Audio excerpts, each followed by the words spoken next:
Yo,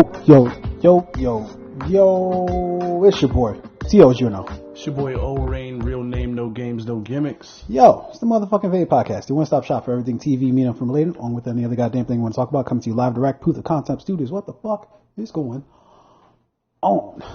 What's going on, man? It's been an interesting week for you. Yes, my friend. I had something for this. I was going to talk about it. We can start off with that if you want to go. But before we do, man, I want to do like since I can now watch Skip and Shannon again since I barred myself from watching it. We can go ahead and do the fist bump. Is that what they do? To start the show, they do a little fist bump. Just be like, hey, I like how we're going to go to war. With a ram on it too. You know. Okay, if that's what you want to take out of it, that's cool. That's cool. It's a subliminal. Okay, so keep talking for 1 sec. I'm going to have to change something real quick. Yeah. You go ahead and change it, but don't change that shirt. I like that though. You know who you really work for. Whenever you cash your checks, it's my signature on it, signed by me and my partners at the LA Rams Charity Foundation. For bum-ass motherfuckers who are fans of Green Bay. Hey, your boy showed up to practice today. Yeah, he was there. Randall Cobb is coming back. Yeah, Randall Cobb's coming back. Do you think, what's his name's coming back? Oh, no, I mean, he's coming back. He's got 1 year left on his contract, right? Devontae Adams. He's got a year left on his contract. No, okay. He's unhappy. So look. Sex hasn't been good lately. What? He's unhappy in the relationship. How do you... Okay, all right. Weird metaphor, but okay. Mm-hmm. Look. Hold up, wait. First, yeah. I'm drinking a Dr. Pepper right now. I haven't done this in like 5 years. Yeah. How's your blood pressure? Are you okay? It's going to spike pretty soon. Also, let's pause for a second. Prayers out to Bob Odenkirk, who we all know from Better Call Saul. And he's rushed to the hospital, Breaking right? Bad. Yeah, he was rushed to the hospital. He is in stable condition right now. He suffered a heart attack earlier today. Damn, dude. But he is in stable condition, so prayers out to Bob Odenkirk. Yeah, that was a good catch because I had seen that, but I didn't note it to state on the show. But for sure, man, it's always scary, man, when people, because we look at everybody who's on the screen as like almost like invincible, right? Like anybody who graces the screen, whether it's we like them, we hate them, whatever, we just look at them as like, holy shit, like this person's like on my TV screen. They do shit on TV all the time, so they just they're never succumb to like human shit. Yeah. And so and they live there on TV, meaning that like if they have a performance, right, we're still watching shows from like the fucking 90s, 80s, 70s, some of those people are dead, but they live on through their work. And so anyways, shout out to Bob Odenkirk. Hopefully he can be on the mends and get back soon. I know. Yeah. I think it was on. Yeah, you said it. It was on the set of Better Call Saul. So I'm sure that shut down production and all that shit. But I guess that's the least of worries. In that case. So unless you just started that day and you really need a job. Yeah. Well, I think because I'm pretty sure with the production like that, they're all like unionized and shit.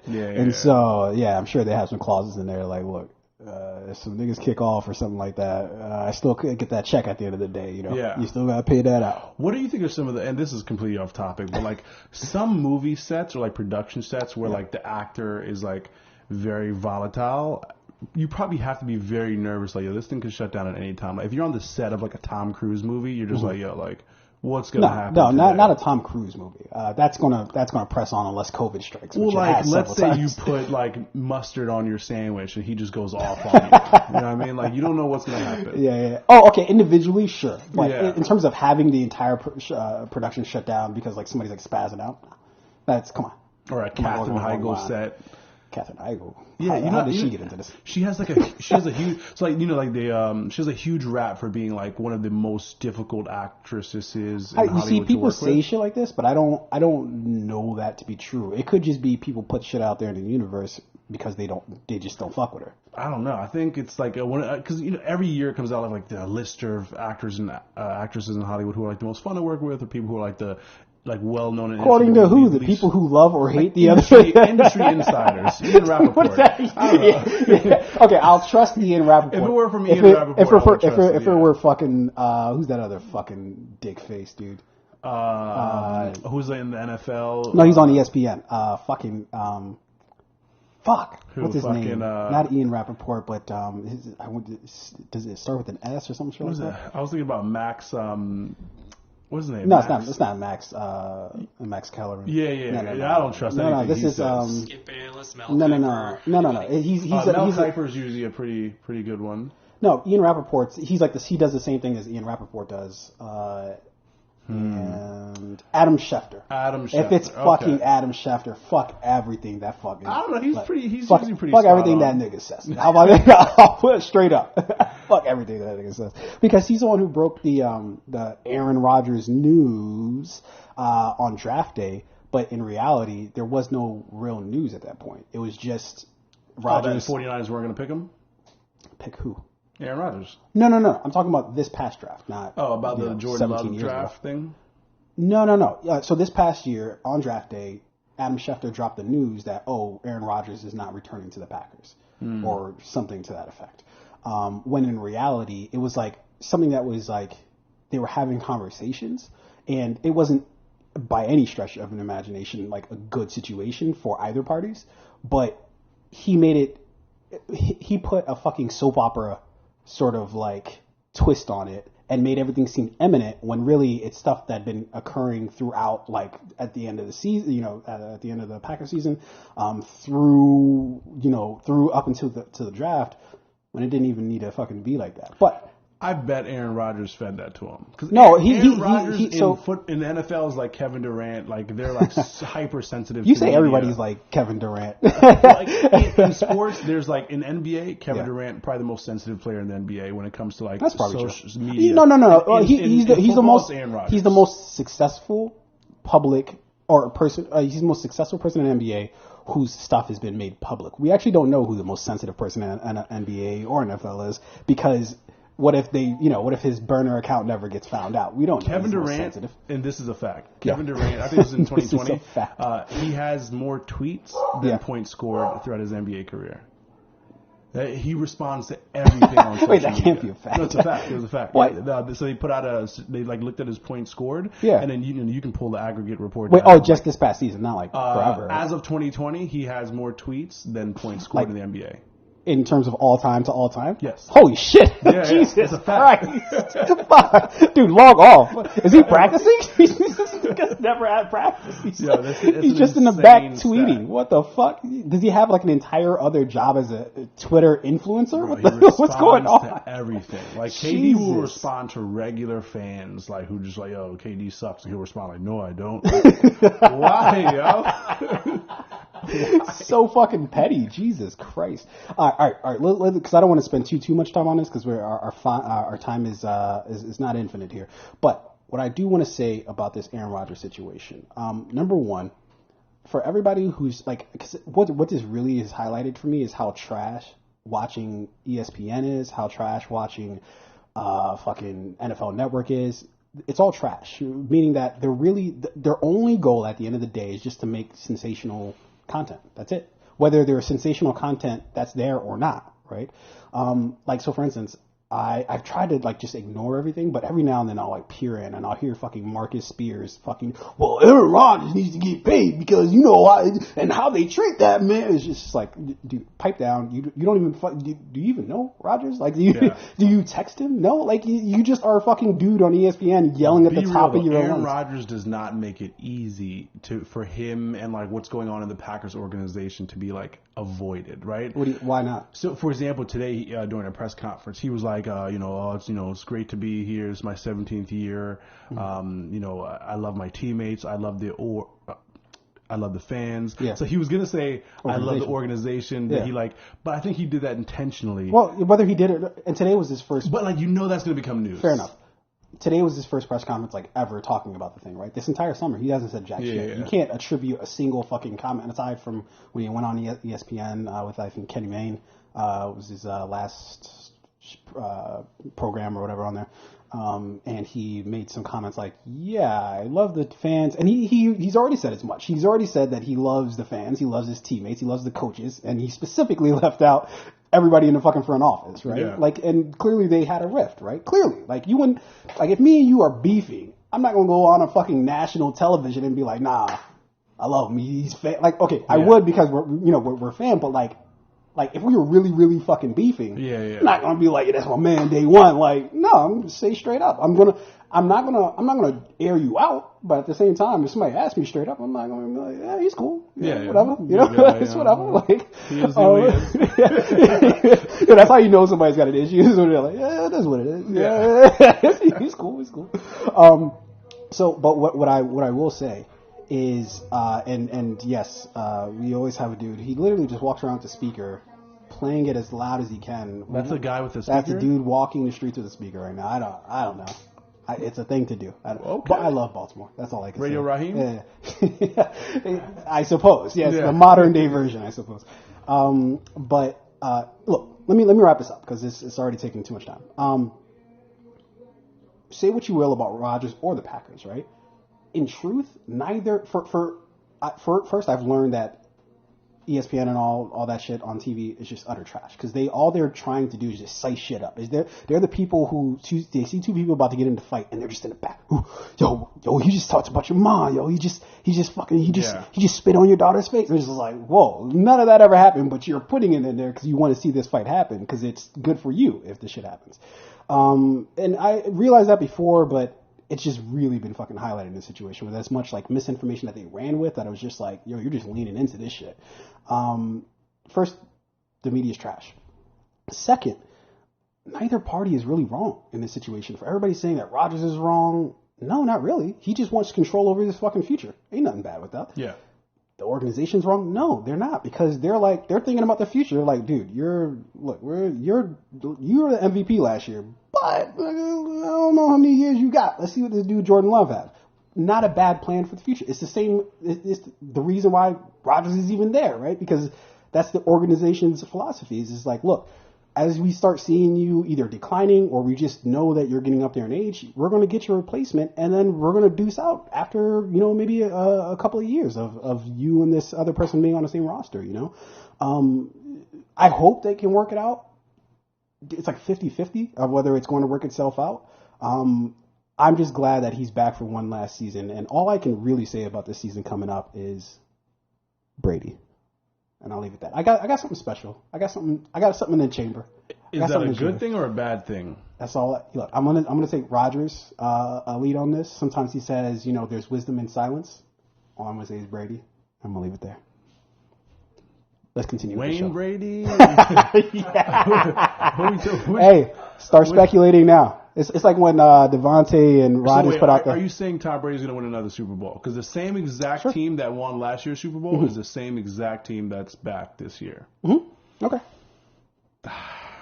I think it's going to be the LA Rams. But let's quickly move on. Didn't he just say? Let's quickly move on. According to his own logic, that didn't make any sense. You're wearing a Rams shirt. Listen, we've got support coming in from places we least expected. Oh, fair enough. Look, let's jump into some this week, next week shit. Man, dude, I know you had a lot of shit on the card that you wanted that you had on there. Do you want to get to any of that for this week, next week? For me on the card, and like when we talk about the card, it's like a list of things that we put together for the week that we want to talk about. Really, it was just like a lot of this week has been for me a surprise in terms of a lot of the horror movie genre content that's been pushed out. How you just emphasize horror. Did I? Yeah. There was no W. Horror. So last week we ended our show with talking about like where the horror movie genre is at right now, right? Yeah. And then I was surprised to see this week a lot of I believe like there are 3 movies that came out with trailers for horror movies, which I haven't seen much of. Like I think this is the first time this year that I've really other than The Conjuring, this is the first time this year that I've really noticed like trailers for horror movies coming out that look reminiscent of like some of the horror movie films that we're more used to, right? Because I do feel like the horror movie genre has taken kind of a few steps back, and it's more about like let's just produce, like, let's like mix genres and like let's make these movies funny and interesting and like attractive and less like the horror that we're used to. So that was a surprise. But I think that we talked about it last time, and we're going to talk about it a little later because we didn't have a chance to have the full conversation. But I just think that's a natural progression with anything, right? Something's going to, like, especially something specific, it's going to get stale after a while. You know, you keep doing the same shit. It's like there's only so many fucking, you know, small girls climbing out of wells that is going to be scary. I'm like, all right, well, been here before. There are only like certain things that are immune to that, right? I think like action movie genres. Or the action movie genre, like I think that's. I think all genre specific films get stale after a while because it's a playbook that you have to play from. Yeah, you know? But like with action movies, even if I've seen it before, it's one of those things where it's like I don't want it to change. And that's fine. Give me more of the thing. You're taking what I'm saying as like a statement of like whether something is good or bad. It's not. It's just that the thing itself is going to get stale after your 8,000th movie of kind of the same plot or the same devices that you use. I guess I do got to be honest with you. Like Fast 9. I haven't seen that yet because I don't really. There's the interest isn't there because it's like, what is Toretto gonna do next? You know what I mean? Well, you don't need it. You don't need to guess. He's either we're going to space, we're going to a new galaxy. He's got the Infinity Gauntlet now. He should have lost. He's gonna drive some shit. He's gonna do something that's like fucking impossible. I think Transformers. Used to love that genre. I think it did get stale after a little while. But like I would say there are certain genres which I think action is one of them that is immune. I would say for the most part too. Like again, I don't staleness. I think for you and your taste. Perhaps it's not stale, but I think for me personally, like today, like we're going to talk about a movie in a little bit, Jolt, which was by all accounts an action movie, and I've never felt a more stale plot in my life. Holy shit! But we'll get to that. What is the stale cheese called? Cheese? I don't know. I think that's just what cheese. Is it? No, it's like it's like a type of cheese that like it's called government cheese. Yes, probably. But it's like an aged kind of cheese that Gouda. What are we talking about? It might be Gouda. Is it Gouda? I just threw out Gouda. That was a good answer. I saw it at the store. Yeah. Man, what is it? I don't know. It's like talking about blue cheese. Blue cheese, maybe. Like where it's a little moldy. Yeah, is that blue cheese? Yeah. Action movies are like blue chease, right? It starts cheese off itself as is like mold. American or cheddar cheese, and it gets old, and now it's blue cheese, right? and kind of dumbass. And then there are actors and actresses that are immune to it as well, like Steven Seagal, Arnold Schwarzenegger, Sylvester Stallone, Kate Beckinsale. Obviously, we'll talk about her in a second. Is immune to it? Yeah. You don't think so? You're drunk. Kate Beckinsale has been doing the same type of movies. You're either drunk or high, one of the two. Probably both. But anyway, that's what's going on for me this week. Yeah. So I do want to get to a couple things that popped off this week. Dude, first of all, end of a fucking era, mom, dude. Holy shit. When you think back to some of the pillars of our childhood, right? Like what we grew up with, you know? I know where you're going with this. Where do you think I'm going? Arthur. Yeah. After 25 years, man. Arthur's... I didn't even know it was that young. I thought it was older than that. You know what's crazy, Arthur though? felt like it was like 80 years old. Yeah. It's crazy, though, that it was canceled and not just like this is the final season. It was canceled, I think. Well, if something's its final season, that generally means it was probably canceled. Breaking Bad wasn't canceled. It just like the story had been completed. But usually, okay, so this is the standpoint that I take. I would agree with you if I didn't understand like networks and how they work. If they knew that they could come back for another season, like if the creator, who created I forget his name. You know the creator of Arthur. I'm very impressed. Not Arthur, although they say it literally right here. But not Arthur. Breaking Bad. If they knew Breaking Bad, like the creator of Breaking Bad, wasn't going to come back and he wasn't going to run the show anymore, but they still wanted that shit to go, they would, because they own the fucking property for it. So they can be like, no, we're still continuing that shit. But it's only because he was like, nah, we're not doing this anymore. And I went, this is where I saw this being, a 5-year arc or whatever. And they respected that, which is rare though, that they respected it. Fucking Supernatural lost its creator. They're like, well, fuck you. We're going to keep that shit going, no matter how terrible it is. I wonder, does the creator get residuals in that? Like, I would imagine. I think it depends on the contract. If you sold the content outright to the studio, right? Whereas like they own 100% of it. Well, I think the studio absolutely does hold 100% of it, but I'm guessing it depends on what your pay structure is, right? Like depending on if you're getting not points, because I think that's a more movie thing than a TV show thing. Although I guess maybe it could still apply, but if your contract's built in such a way that maybe you don't take so much cash, so much as you have some sort of built-in stake with the show itself, then like then so I'm long sure. as the show is in production or something like that. Or so long it's like syndication. I know is a big huge thing. Yeah, if the show's being syndicated, so the creators of Friends, I'm sure, are enjoying Caked up. They don't have to do a goddamn thing the rest of their life. They're good to go. When somebody's like, you want to go on vacation? Like, bitch, I'm always on vacation. Yeah. Where do you want to go? Been on vacation since season 2. Yeah. Once we knew this thing was a thing, I've been on vacation since. Yeah. But anyways, man. So Arthur coming to an end. Look, I'm not gonna lie to you. I didn't really even watch Arthur all that much. It was just a staple though. It was just like like the Magic School Bus, and this is all coming from PBS, obviously. It's just the shows that were like kind of lame but kind of dope at the same time. Like, did I really fucking find Arthur that interesting? Or what's the other show? What's the ones with the Recess? Recess was. I don't think that was a PBS show. That was either Nickelodeon, Cartoon. That was like one of the other ones. That wasn't PBS. So far as I know. You're having trouble with the mouse there, Eddie? No. Okay. I saw it pop up on the screen real quick. Around that time, it was like Arthur. It was Recess. There was, wasn't it like? Not Backyardigans. What was it? Damn. Now I'm blanking There was on. the Magic School Bus. Yeah, Magic School Clifford, Bus. the Big Red Dog. Fuck Clifford. Dinosaur Train. What was the other one? Dinosaur Train. Yeah, I think that's around Arthur. That's around the time when I got into like more like Marvel. Like I was into like Spider-Man and like Hulk and like the Sunday morning cartoons like Toonami, Dragon Ball Z was popping off. Like that's where I was. You know what I mean? Yeah, so that's why I was saying like Arthur came at a weird time for us because it was like at that cusp of us like like, man, fuck this fucking kitty ass shit. But I always fuck with people who watch Arthur more than I fuck with people who watch Recess. Yeah, for sure. I can't. I just wrote it that because I was just like, let me just write. I felt like you did.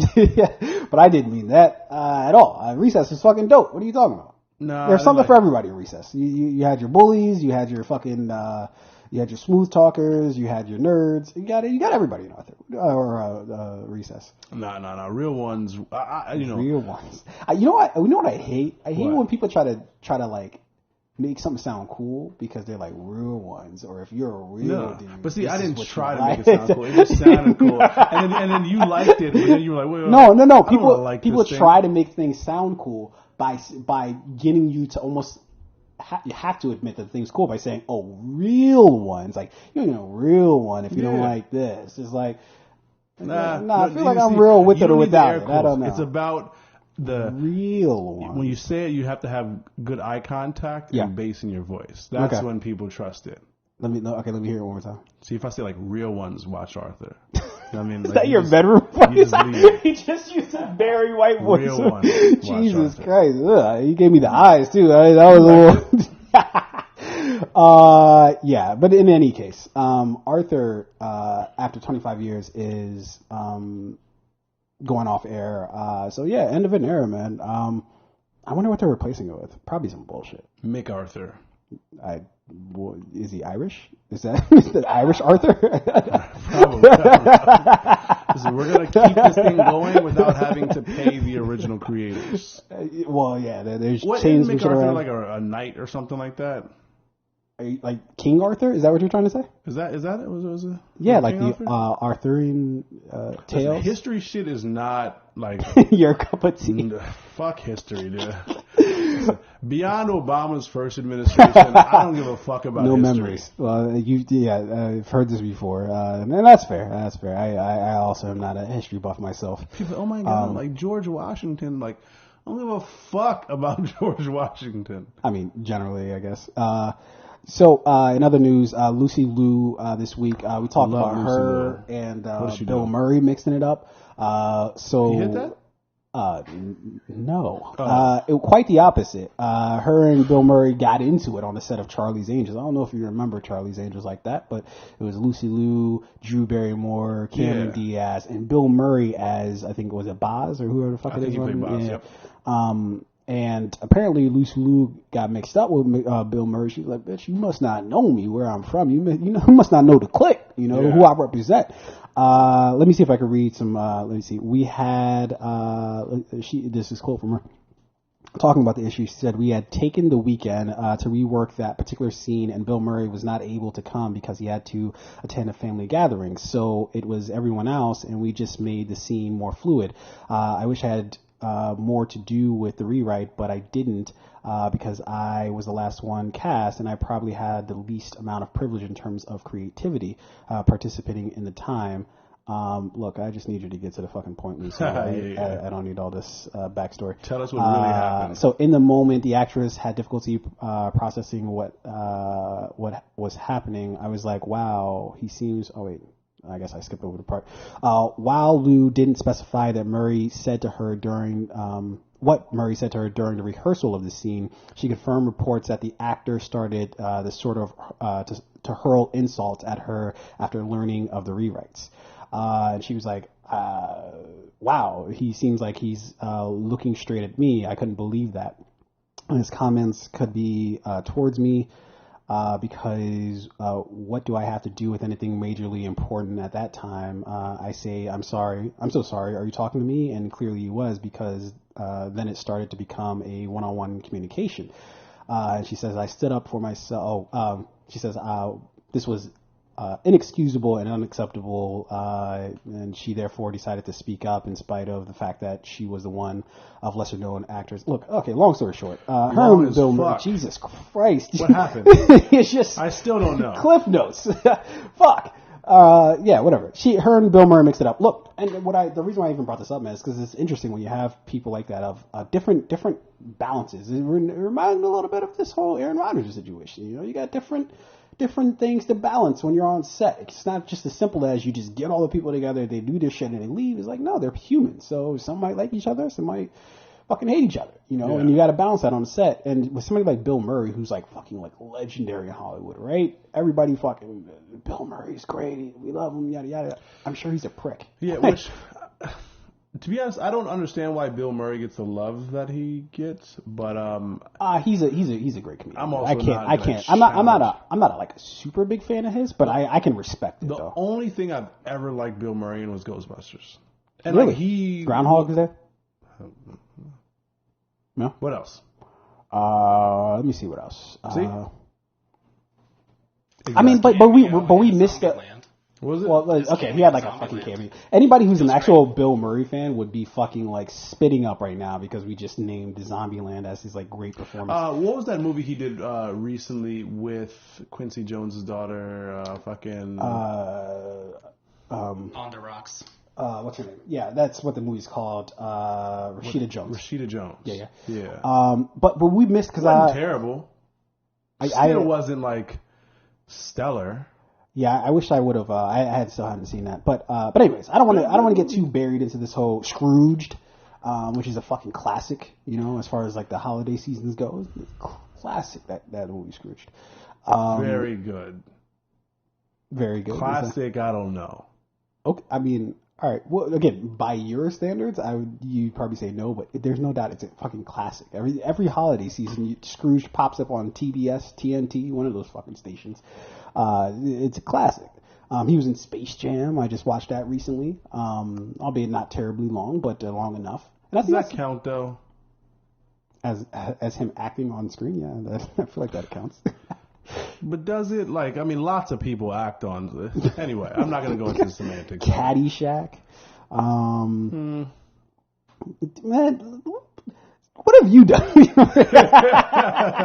This guy, I'm listing out fucking gems. I send emails for a living, okay? I'm very honest about that. Jesus Christ. Anyways, Bill Murray's legendary, but when you get an actor of his caliber, And then you have somebody who's a lesser actor. It's just like, if they wanted to steamroll them, then who's going to fucking get in their way, right? Yeah. So, hey, shout out to Lucy Liu for standing up for herself. Look, albeit she just tells long-winded stories. Do you get credit for standing up for yourself 10 years ago? For sure. Why wouldn't you? It's like you talking about like a high school bully or something like that, and be like, oh, well, that doesn't count. It's like, why doesn't it count? You stood up for yourself. I guess so. Why? Like, I'm interested. Why wouldn't it count? Well, what was your point in telling this story? That specifically of like older actors who are super established in Hollywood being fucking shits to the people that they're like their coworkers or their co-actors. Co-actors? Co-cast? Yeah, let's go with co-actors. It sounded wrong coming out of it sounds odd, but colleagues. But I found that really interesting because I'm sure it happens all the time in Hollywood where you have this person who's well established and then somebody else who is either just getting into it or just not as notable. And then they just like go to fucking town on them, and who's wanting to say anything as a director? You know what I'm saying? It's like, this dude's paycheck is bigger than mine. Like, what the fuck you want me to do? Yeah, I mean, you look at what's going on with like the Fast and Furious franchise, right? Yeah, The Rock came in, immediately became. Vin Diesel's well-known, respected actor. He's he's well-known, respected. Respected. Let's debate that by his co-stars, his co-actors. Co-stars. That's what I. But The Rock came in and it was like, he's the big draw now, right? He's the big Joker. We never found out what the beef with them was, though. So we don't even know if it was about that. So as far as I understand, what the beef was is that like they greenlit Sean Hobbs. Yeah. Without. No, that's why Tyrese had a fucking conniption. Well, yeah. So yes, but also as far as I understand, Vin Diesel was very much like. Well, no, you know what? Their beef did start. Yeah, because it started before that. I thought well before that. I think it was like Fast 7 or whatever it was. Like when like the fight scene that he and The Rock had when they were that was Fast 6, but I thought their beef started like soon before Fast 8 came out. There was like this, like, oh shit, The Rock and Vin Diesel have this, fucking whatever. Well, where they would even like shoot scenes together. That's how bad it was. Well, apparently in Fast 6 they had like a fight scene where like it was like very real. They were really throwing blows at each other apparently. Yeah. So I guess it started much sooner. But when the Shaw and Hobbs thing happened, Hobbs and Shaw thing happened. You were close. I was accepting that. Yeah. when Hobbs and Shaw happened, that kind of like just I feel like took their not feud, for lack of a better word, to a whole different level. I really don't fuck with this guy. Yeah. So yeah, it does happen. Yeah. Anyways, I found that interesting. Moving on. Also this week we found out that Michael B. Man, he's got a Superman series, limited series that's coming to HBO Max. Now that's pairing along the side that Ta-Nehisi Coates is scheduled to write a Superman movie. Now, I don't know the particular details on the Ta-Nehisi Coates. It's not exactly known right now if it's going to be a black Superman, if he's just going to be writing the white Superman, but with a spin. Who the fuck knows exactly where he's going to come from? Yeah. With it. But this Michael B. Jordan project with HBO seems really interesting. In that it's not even known if Michael B is going to be actually playing Superman, or if he's going to be playing like Kal-El, for instance, or if he's going to be playing like some other dude who was. Apparently, there was other Supermans. Didn't know that. Really? Yeah, that's what they tell me. I think they just. I mean, I know there have been like many Captain Americas, right? Because all you have to do is don the suit and the shield. All we've known is Clark Kent. At least the mainstream, I guess, ideas is that Clark Kent is Superman. But I just, when Ta-Nehisi Coates, when it was announced that he was writing a Superman movie, everybody's like, oh, well, there's like a black dude who is Superman, but he's not Clark Kent. I was like, since when? Like last week? Yeah, I know that there have been like Superman clones like throughout the comic book series. Yeah. But like they've always kind of gone by like different names. I didn't know that there was like another Superman. Yeah, like all of it usually centers around Clark Kent. In one facet or another. This I don't know what the fuck. I've never read it, never heard about it. Yeah, I have trouble accepting like a whole nother Superman. Like it would just be like accepting like another Goku or something like that. No, because Goku is like it's him, right? Whereas Superman isn't really like Clark Kent so much as, although I guess clearly it's synonymous with Clark Kent. And it's interesting that you feel like that, because you don't feel like that about like the Bond series, right? Even though I've been adamant that there's been one Bond, and it's the Bond that we've known this entire time. You feel differently. We're not going to get into that whole conversation. Yeah. But because you're wrong. But go ahead. I'm wrong that you feel like that? No, because the whole thing about Bond, right? Oh, like, no, we're not even going to get into it. Yeah. We're going to shy away from it. But Superman, right? Like Clark Kent is Clark Kent, but the Superman moniker, I feel like that's more synonymous with what he can do, more than like, oh, Clark Kent must be Superman. You know what I mean? Mm-hmm. Especially if people don't know, or supposedly don't know that Clark Kent is Superman. So theoretically, anybody could be Superman. At least that's my take on it. I don't know. Yeah, I mean, I always look at, and this is how I view, like, for example, Captain America, right? Super soldier serum. You put on the suit, you wear the shield, Captain America, sure. Right? Whereas I somewhat feel Superman is a little bit differently, because it's not just, you know, the cape, right, mm-hmm. and the suit. It's not just the fact that he has like powers and strength. Like, he is like a Kryptonian. He's a person from another planet. He's quote unquote the best of us, right? So mm-hmm. it's like he's a Kryptonian from another planet. Oh, I'm taking it for granted that whoever this Black Superman is also a Kryptonian. Yeah, he's not gonna be a dude fucking working if he's Kinko's. From like New Jersey, you know what I mean? It's like, all right, let's go head in a different direction. I'm all for Black empowerment, but I don't know if he's gonna stand up to. Yeah. Like, for me, the story would have to be like, there are more Kryptonians that escaped Krypton than we've been led to believe. Yeah, that's what I would have to assume. Yeah, but it's like, then they make their way to Earth, and it's like, why Metropolis? Why not like somewhere else? If I escaped Krypton, my planet blew up, I'm not going to Metropolis. I'm on South Beach. You know what I mean? Well, you don't exactly get the choice of your destiny. You're not even exactly you can fly. putting in the. Yes, you do. Eventually, yeah, you can fly, but it's where you grow up, right? Like, when you first land, you're not like, what are the chicks down in fucking Miami? Listen, like,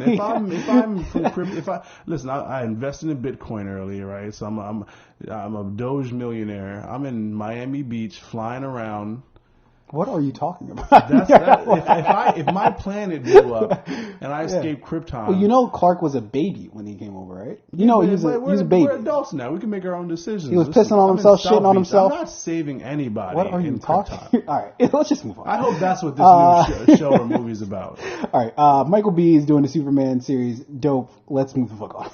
It's an animated series, though, right? No. It's I believe it's a live action. That's why it's a big deal. Yeah. Where though? Like, is it? Where? What? Is it going to be a HBO Max property or something? Yeah, that's what that. Yeah, HBO that's Max? what. Okay. Yeah, that's what apparently is the case. Is that this will be straight to HBO Max. Look, in other news this week, The Green Knight comes out this week. I am fucking ecstatic. It might break the seal for me as far as going back to the theaters. I haven't made my decision quite yet, but I think I'm going side of it more than I am. Yeah, I'm down to see this in theaters for sure. If you're gonna do it, let me know when. Yeah. You know, if you want to like do that thing and like maybe record the podcast right afterwards or something like that. Yeah. I'd be down to do that. Whatever you want to do, I'm down. But if this is gonna be in theaters, this might be for me too one of the movies that brings me back. Yeah, because it looks dope as fuck. Even with that new COVID variant. What's that shit called? Delta. The Loki variant? Yeah, Loki. That's what they might as well call it. Yeah, well, you know, if we can go to different timelines, I feel like we can go to the timeline that doesn't have all these fucking people. I'm not getting vaccinated. I don't want to wear a mask. Oh, God. It's like, motherfucker, you're gonna be the reason why, like, fucking some of the NFL players. This is crazy. Yo, hearing that shit about Ron Rivera was fucking heartbreaking, dude. He's like, dude. My immune system is compromised. I had cancer. Yeah. I just survived it. And you motherfuckers don't want to get jabbed in the arm because you're scared of what? Yeah. Man, kiss my ass. I feel so bad for him, man. That's a tough spot. Your own players are like, man, fuck you. Yeah. If I were him, I would just be like, you know what? I just don't think you have the talent. No, because you can't go out to, what's his name, Young? Who's that dude on the fucking linebacker? Chase Young. Can't go to Chase Young and be like, I just don't know if you have the talent. Like, see, nigga, what? With a guy like Chase Young, you just gotta hit him with the dart in the neck. He's out. You just do it. Jab him up. Yeah. We're just gonna do it. Now, I don't know if Chase Young's one of the people who doesn't want to get the vaccine. Who knows? But Cole Beasley, Cole Beasley came out like, well, he's the Buffalo Bills, but yeah, he's been a staunch. Look, you know who Cole Beasley? Me and JA, shout out to JP. We've been making fun of Cole Beasley forever because he looks like, I don't know. Do you watch It's Always Sunny in Philadelphia? Yeah. He looks like Ricky Cricket. You're jogging my memory here. He's the dude that he really likes D. Like he's like a old priest who really likes D, and then suddenly like his life just fucking takes a turn. Yeah. So Cole Beasley, and now Cole Beasley is like missing a tooth or some shit, and it's just like, geez, this is Rickety Cricket. Yeah. So old Rickety Cricket does not want to get a fucking a jab in the arm because he read some fucking weird right wing site that said, it'll magnetize you or some stupid shit like that. God. Now here's the thing though. Here's the thing that people don't understand. Like, I saw a lot of like people talking online about like Cole Beasley's decision and how like he shouldn't have to be forced to get the COVID vaccine. He's not being forced. No one's forcing him. Yeah, just don't play. He has a choice, right? So the NFL is a private organization. Mm-hmm. If that organization decides to implement mandates of like, if you want to be a part of this organization, play in this organization, you have to follow these mandates, right? To keep everybody safe. And if you hold your own personal beliefs, religious beliefs, whatever fucking beliefs you hold, you're more than welcome to hold them. This is a private organization, and if your beliefs don't align with ours, then, hey, we go our separate ways, no love lost. So, Cole Beasley has a choice. If he doesn't want to get the vaccine, don't play. He doesn't have to play this season. He can sit. Whatever. We'll figure it out afterwards. But the problem is I don't think it's ever not going to be a problem. Because, like, next year, this isn't going to, like, suddenly fucking go away. You know what I mean? So, I guess that's what I'm saying. Is like, what does he believe? Like, what do you think is going to be the natural conclusion here? And then on top of that, would it fucking be responsible for the NFL to be like, to just ignore the shit and be like, all right, but vaccinated or not vaccinated, you're okay to get on the field, and to have the same shit we had last year, where it's like games getting canceled, games getting shifted? No, fuck that. If you're not vaccinated, get the fuck off the field. And they changed the rules. Like now, if a game has to get rescheduled they have to forfeit, right? Yeah. So it's like, let's say Cole Beasley is one of like 3 players on the team of, I think there are 52 players on an active NFL roster, and like 53? Yeah. 53 on an active NFL roster, and then like others in like training camp and stuff like that, right? Mm. So you're going to jeopardize all of those other people just because you hold your own personal beliefs. Like, you're more than welcome to hold them. You're just not going to do it as a part of this team. Yeah. It's as simple as that. I don't know why people are getting so sensitive. So he needs to make a fucking decision. Well, a lot of players apparently need to make a decision in the NFL because a lot of them haven't been vaccinated. Like, it's actually scary how many are just like, nah, I'm not getting vaccinated. But what's even weirder for that is, what are they going to do when somebody who's vaccinated gets the virus? Because people apparently can be, can get the virus even if they've already been vaccinated. I think their chances are significantly decreased, but there's still tons of cases like that. And that's the thing, right? Like, if you're vaccinated, your chances of contracting COVID-19 are significantly reduced, but like, nothing is a guarantee. Right. So you take all of the necessary precautions and measures to avoid the thing, right? Yeah. And if someone throughout the season, even if they've been vaccinated, does contract COVID-19, you deal with that as it comes. Maybe you forfeit a game. Maybe you go into COVID protocol. Maybe you're able to reschedule. Who knows? Right. But you've taken every necessary precaution to not contract the thing. It's like wearing a condom. You know what I mean? I put it on. It all comes back to... You get the text message, all right, I guess we're parents now. Jesus Christ. We'll deal with this as it comes. Green Knight coming out this week. And next week, looking forward to next week, Suicide Squad comes out, which I've heard great reviews. 100% on Rotten Tomatoes. Yeah, woof. DC is like, wait, what? Yeah. One of our films? Have we gotten our shit together?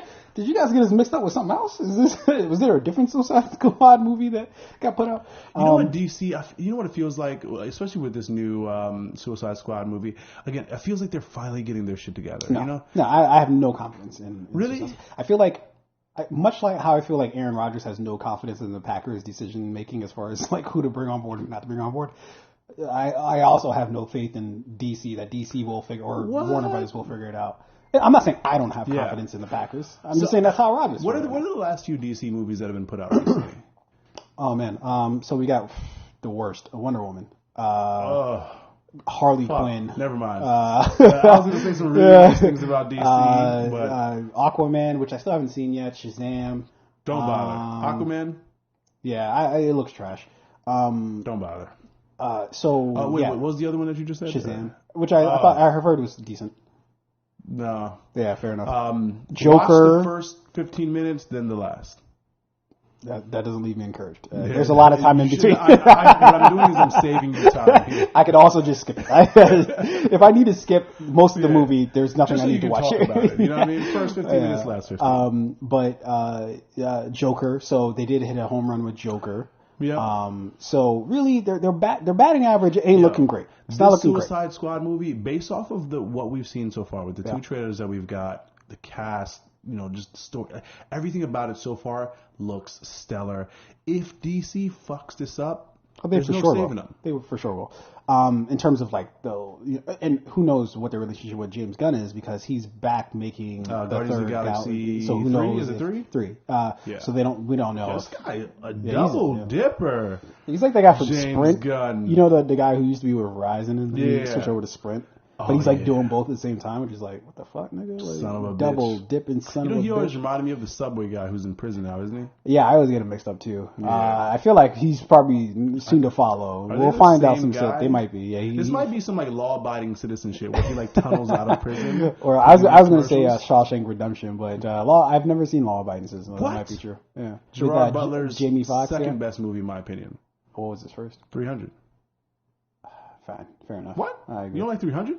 It's not that I don't like 300. It's just realizing all the shit about Zack Snyder. Anyways, I feel we're not talking about Zack Snyder. We're talking about Gerard Butler's performance. 300 was great. Law-abiding citizen. Him and Jamie Foxx. But was it his performance in 300, or was it the fact that he played this character? There's a difference there. I feel like there's a subtle difference there, right? No, it was all of it. Listen, the answer to your question, no matter what it is yes. Okay, it was his performance, him playing the character, just all of it. Okay, it was that good. Look, let's move on because we're already running low on time here. Look, let's breeze through Joe, all right? Because we don't need to spend that much time on. Yeah, you got a long list of shit. Yeah, I've got a long list of things we got to get to here. Let's sum this up, okay? Joe, which was a movie starring Kate Beckinsale. Basically, she. I don't even know how to fucking describe it. Look, I'll just read the synopsis. A bouncer with a slightly murderous anger management problem that she controls with the help of an electrode-lined vest. She uses to shock herself to normalcy whenever she gets homicidal. After the first guy she's ever fallen for is murdered, she goes on a revenge-fueled rampage to find the killer while the cops pursue her as their chief suspect. Let me get what you think of the film first before I explain my comments. And before you even say that, this is also a thing my ex-girlfriend said that she had. Where's this going? No, I'm saying my ex-girlfriend. Anger problems? She'd be like, I just see red whenever I'm like, yeah, all right. Do you have a fucking electrode thing that you shock yourself with too? Yeah, all right, okay. This is what a lot of people just use as an excuse just to be a shitty person. Is I have impulse control. I can't control it. And like, all right, well, what if somebody can't control their anger with you? How about that? How would you feel if you beats the shit out of you? You're gonna be like, I understand. I have the same issue. I sympathize. I'm crippled now, but I get it. I get it. What were you about to, I'm sorry. Go on. Go ahead. All right. So Jolt. This is starring Kate Beckinsale, and I like this guy. He has a history of doing shitty movies, but what is it, Jai Courtney? Yeah, interesting name for a white guy. I never really see that. I never really saw that coming. And one of my favorite actors, I was really surprised he was in this movie just because he's such a good actor. And it's like, dude, like, why are you here? So Stanley Tucci, who plays the Dr. Munchin in this movie, this was, fuck. How do I even describe this? I mean, so we've gotten a lot of movies like this recently. There's Atomic Blonde. Like these what is the movie we watched last week with the all female cast, Milkshake Gunpowder. This is like one of those movies where it's kind of like your John Wick of action movies, right? Like here, this one person is just fucking everything and everybody up. And usually in these situations, especially when it's a female-led movie, it kind of gets discounted for that reason, right? Like, oh, like we can accept it from Keanu Reeves. He goes on a one-man army tirade and just fucks all of Lower Manhattan up. We'll accept it from Keanu Reeves. Sometimes when you see like a female-led movie like this, you're like, oh, the fight scenes aren't believable, right? Mm-hmm. In the case of this particular movie, nothing about this was believable. Yeah. Dude, did you fucking see the studio lot that they were on?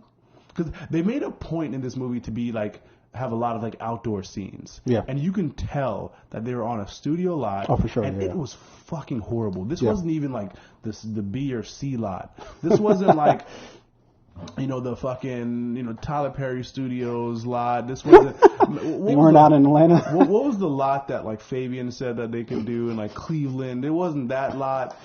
This was the lot in like fucking like Dundalk, wherever movies in Dundalk, Maryland are filmed. Yeah, if you're not from Baltimore, then you don't understand that joke. If you're not from Baltimore, just hilarious. This was filmed somewhere in New Jersey, like an abandoned fucking nuclear complex with radiation everywhere. Look, this movie was very, very bad, but I don't know. It tasted good though. It's like this movie to me felt like it was like a Crunchwrap Supreme from Taco Bell. You know it's not real beef. You know none of the ingredients are fresh. The people who are making it don't really care about their job. They're just like, fuck it. You know the meat. Everything about this is contaminated. This will not pass health and safety standards. Still tasted good. Yeah. That's what this movie was. Yeah. I will admit there are a couple points in the movie I was like, okay, I know what this is. I know what it is. But fuck it. I kind of fuck with that scene or whatever, right? But the problem is those scenes were very, and when I say very, very far and few in between. And I did not like much of this movie, but I was trying to actually analyze it, because one of the big things I'm doing right now, I'm in the middle of writing this script, and instead of approaching it just writing it and whatever, I'm really trying to do my homework and become a student of the game of okay, well, what makes stories work, period, right? Mm-hmm. So as I'm watching this movie, I'm trying to see it through that lens of why doesn't this story work for me? Instead of just saying I hate the movie, what is it that's making it not just technically a good story, right? So there were a couple things that I need you to talk to my girlfriend. This is very. This is the thing that she does not get. She's like, I hate it, and I'm like, why? She's like, I don't know. I don't know. But look, she's most people in that case, right? Because most people watch something either I like it or I didn't like it or somewhere in between, but they can't really articulate. They'll point to maybe specific scenes or things like that. But when it comes to the overall movie, they're like, I don't like that movie, but it's hard. It becomes hard to articulate why, right? Yeah. But she'll be like, I don't like the movie poster. That's fine. I can't say too much about that. I don't like the font. And I'm like, come on. Hey, look. Anyway, people like things. They don't like things. I don't know. And for one, let me start with something that I found curious about the movie. So the whole premise is that she fucking has a short temper and she just loses and she just fucking fucks people up, right? Because she's got a lot of cortisol in her in her bloodstream, right? The problem with that is what the fuck counts as a bad, or people doing bad things? If a fucking father of three just cut you off in traffic and you lose your shit, and then because I would have found that more interesting, because then that would have been is she the hero of the story, or is she the villain of the story, right? Mm-hmm. That would have been interesting, But to say she has a condition like this, but she only reserves it for dudes who are pricks who are trying to get their fucking cars from valets, but treating the valet like shit, it's just okay. So you just want an excuse for her to just go up to a random fucking person who she feels treating somebody else poorly or treats her poorly and just fuck them up. But it's well, what if somebody does something bad, but it's it's questionable on whether it's a bad thing, and what if they are just well, you just fucked up this person's entire life because you have issues controlling your anger or whatever the fuck it is. But it's just like, yo, all I did was fucking, spit gum on the ground and you stepped in it. Like, like this isn't proportional. That would have been more interesting. It's just a small thing that I was like, this is weird. The main reason why I didn't like the story is because, for one, it was very obvious where it was going to go. Super fucking obvious where it was going to go. Too obvious. So they fucking were like obvious. fucking like neon signs like this way. You know Yeah, what I mean? like you knew Jai Courtney. Here, He was going to be alive. When they, even before they even said his, like just with seeing him with the glasses on, I was like, oh. Yeah. He's actually like the bad guy. Because you never saw the body. Yeah. There was no like real report. You know what I mean? No coroner's examination. Like none of the typical movie shit. Yeah. So that it was very obvious. They telegraphed where they were going to go with it. But then two, watching the movie as a whole, it could have been salvaged if the ending was like maybe a little adventurous and maybe we went a place where we didn't know we were going to go. But the movie was even further highlighted how bad the movie is because. Tell me what was lost or gained with the film. Absolutely fucking nothing. Yeah. Nothing changed from the beginning of the movie to the end other than her fucking killing or her therapist going to jail or selling her out. That was it. There's nothing else. Nothing like what did we gain from this whole experience? License. You know what I mean? No, they said as much. He didn't have his medical license. So now, like, as I was watching this movie, the interesting thing about it was like there were so many like good moments, and like moments that made you laugh or like made you just interested. Like, okay, that's pretty funny or that's pretty cool. I like the way they did that. And this movie could have highlighted or elevated those moments and spun it into like a decent story, right? Yeah. The story about her having like these like anger issues and her and like what happens to her body, right? Like I think like cortisol, all like medical shit, and then it increases her like bone density, her muscle density. I was tempted to look up. I was tempted to look up the science on it, and I was like, man, these niggas ain't do their fucking homework on this. What am I doing? It's the same thing that happens when you take creatine. Is like I guess what happened. Or I think she was basically just like pre-workout. You know, that's what this is. She was mixing the powder and shit. Yeah. She just took too much. The guys that just shaking it. But again, there were so many moments throughout this movie where they could have been like, all right, you know, like. We can really tell like a good story here, and it feels like they just never took that opportunity. Not even a good story, but just a more interesting story. Yeah, you know, let's give it more heart. Let's give it more like meaning. Like give her a real purpose, other than hey, like I fucked this guy who like didn't judge me, and now I'm gonna go like avenge his death. And I think that's you probably like nailed it on the head in terms of I think why technically it didn't work. For one, it was just.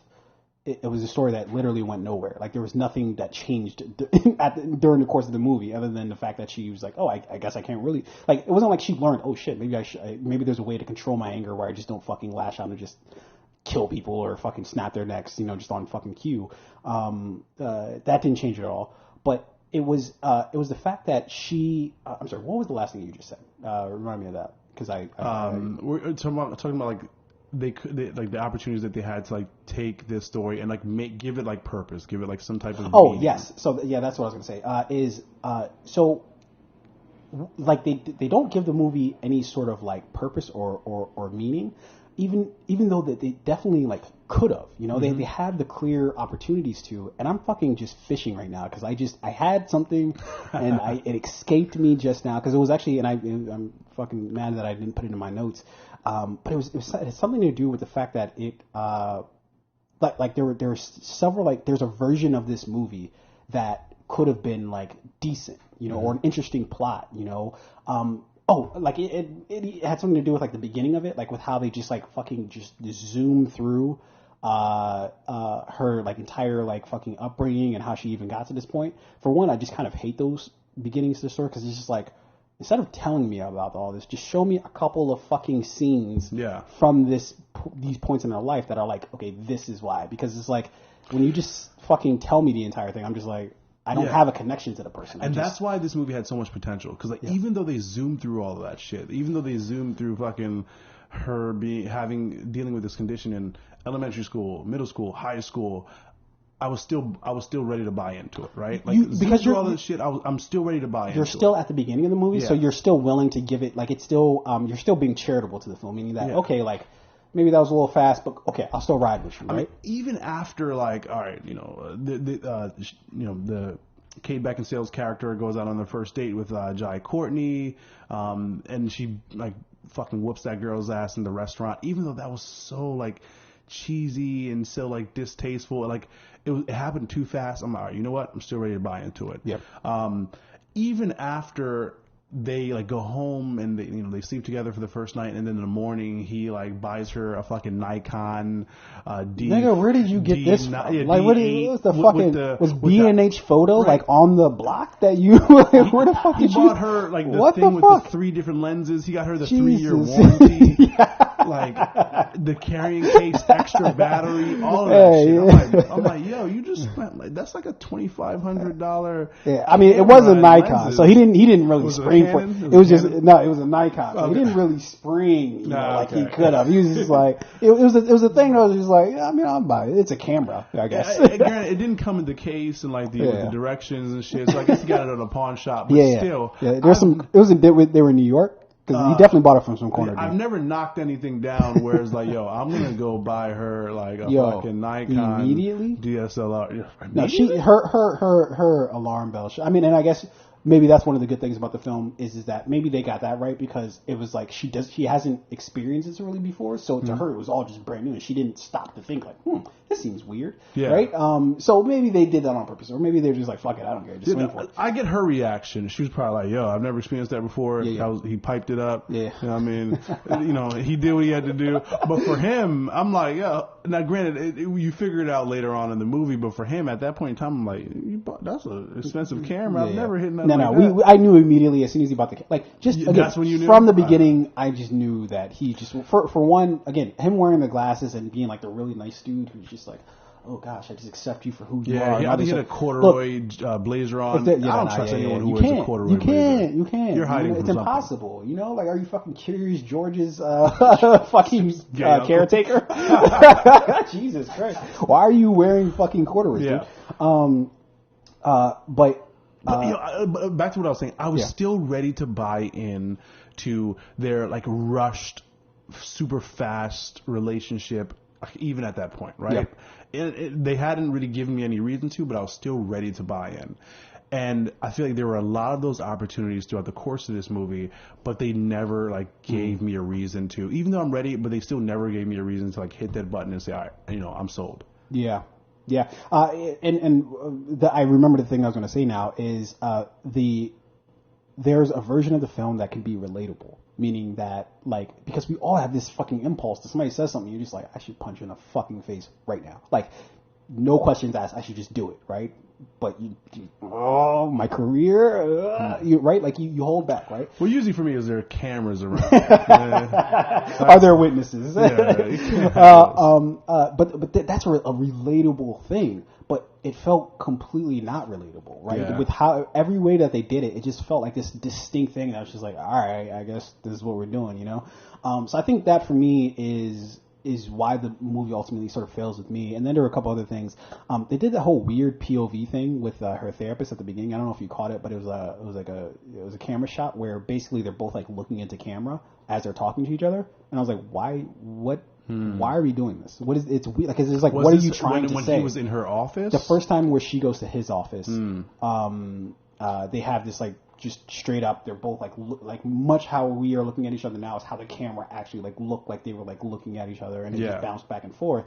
There's a language there's the choices you make with the camera communicate things, and I for the life of me couldn't understand why the fuck they were communicating. Yeah, why they made that particular choice. Are they like? And I guess it's a way to make them feel separated, but it's just like, why that? Why not just do like an over the shoulder, even if it's not directly over their shoulder, like, but just, with them looking slightly, with the 180 route. Anyways, it was just a weird camera choice, I thought.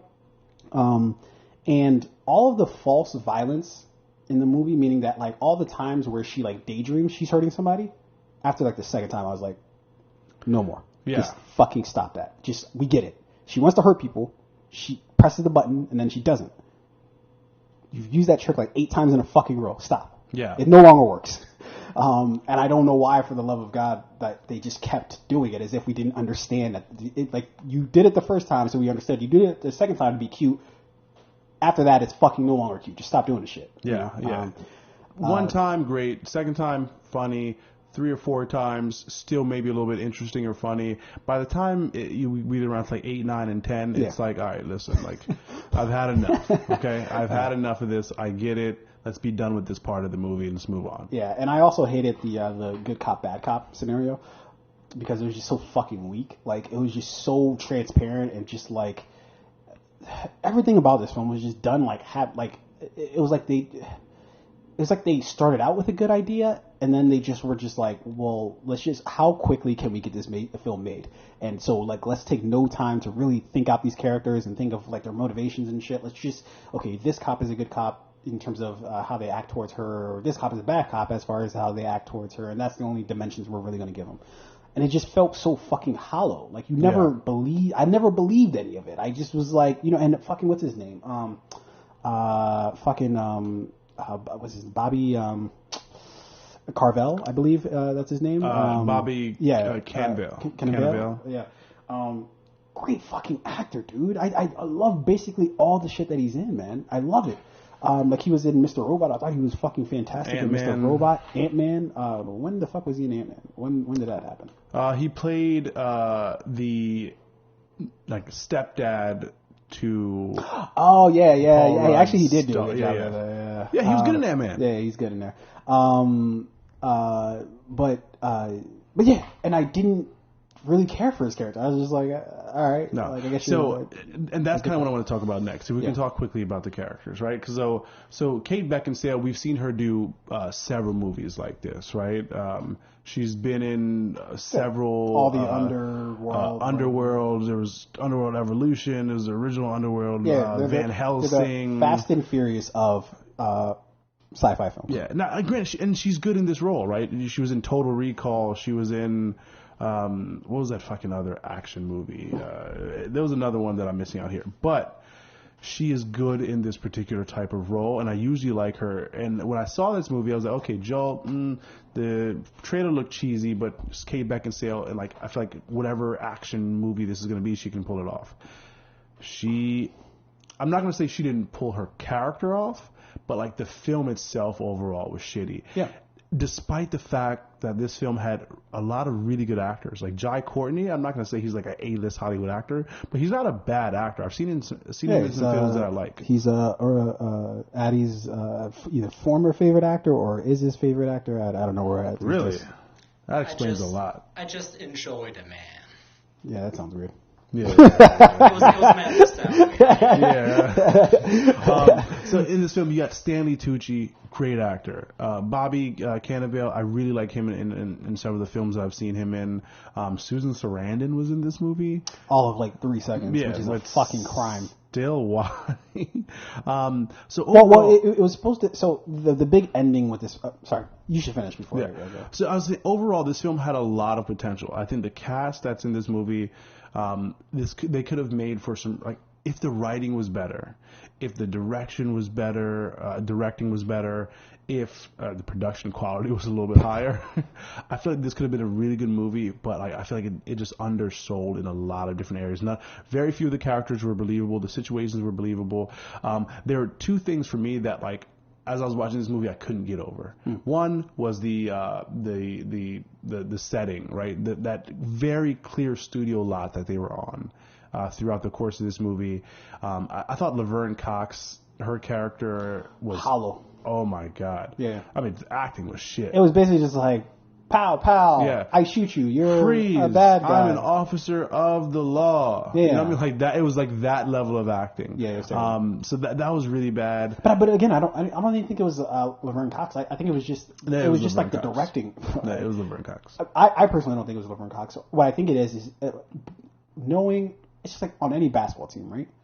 You know what your players can do, so you have to put them in the right positions to be successful, right? You know, okay, this person does this well, this person does that well, okay, this person doesn't do that well, but they still work in this scenario, right?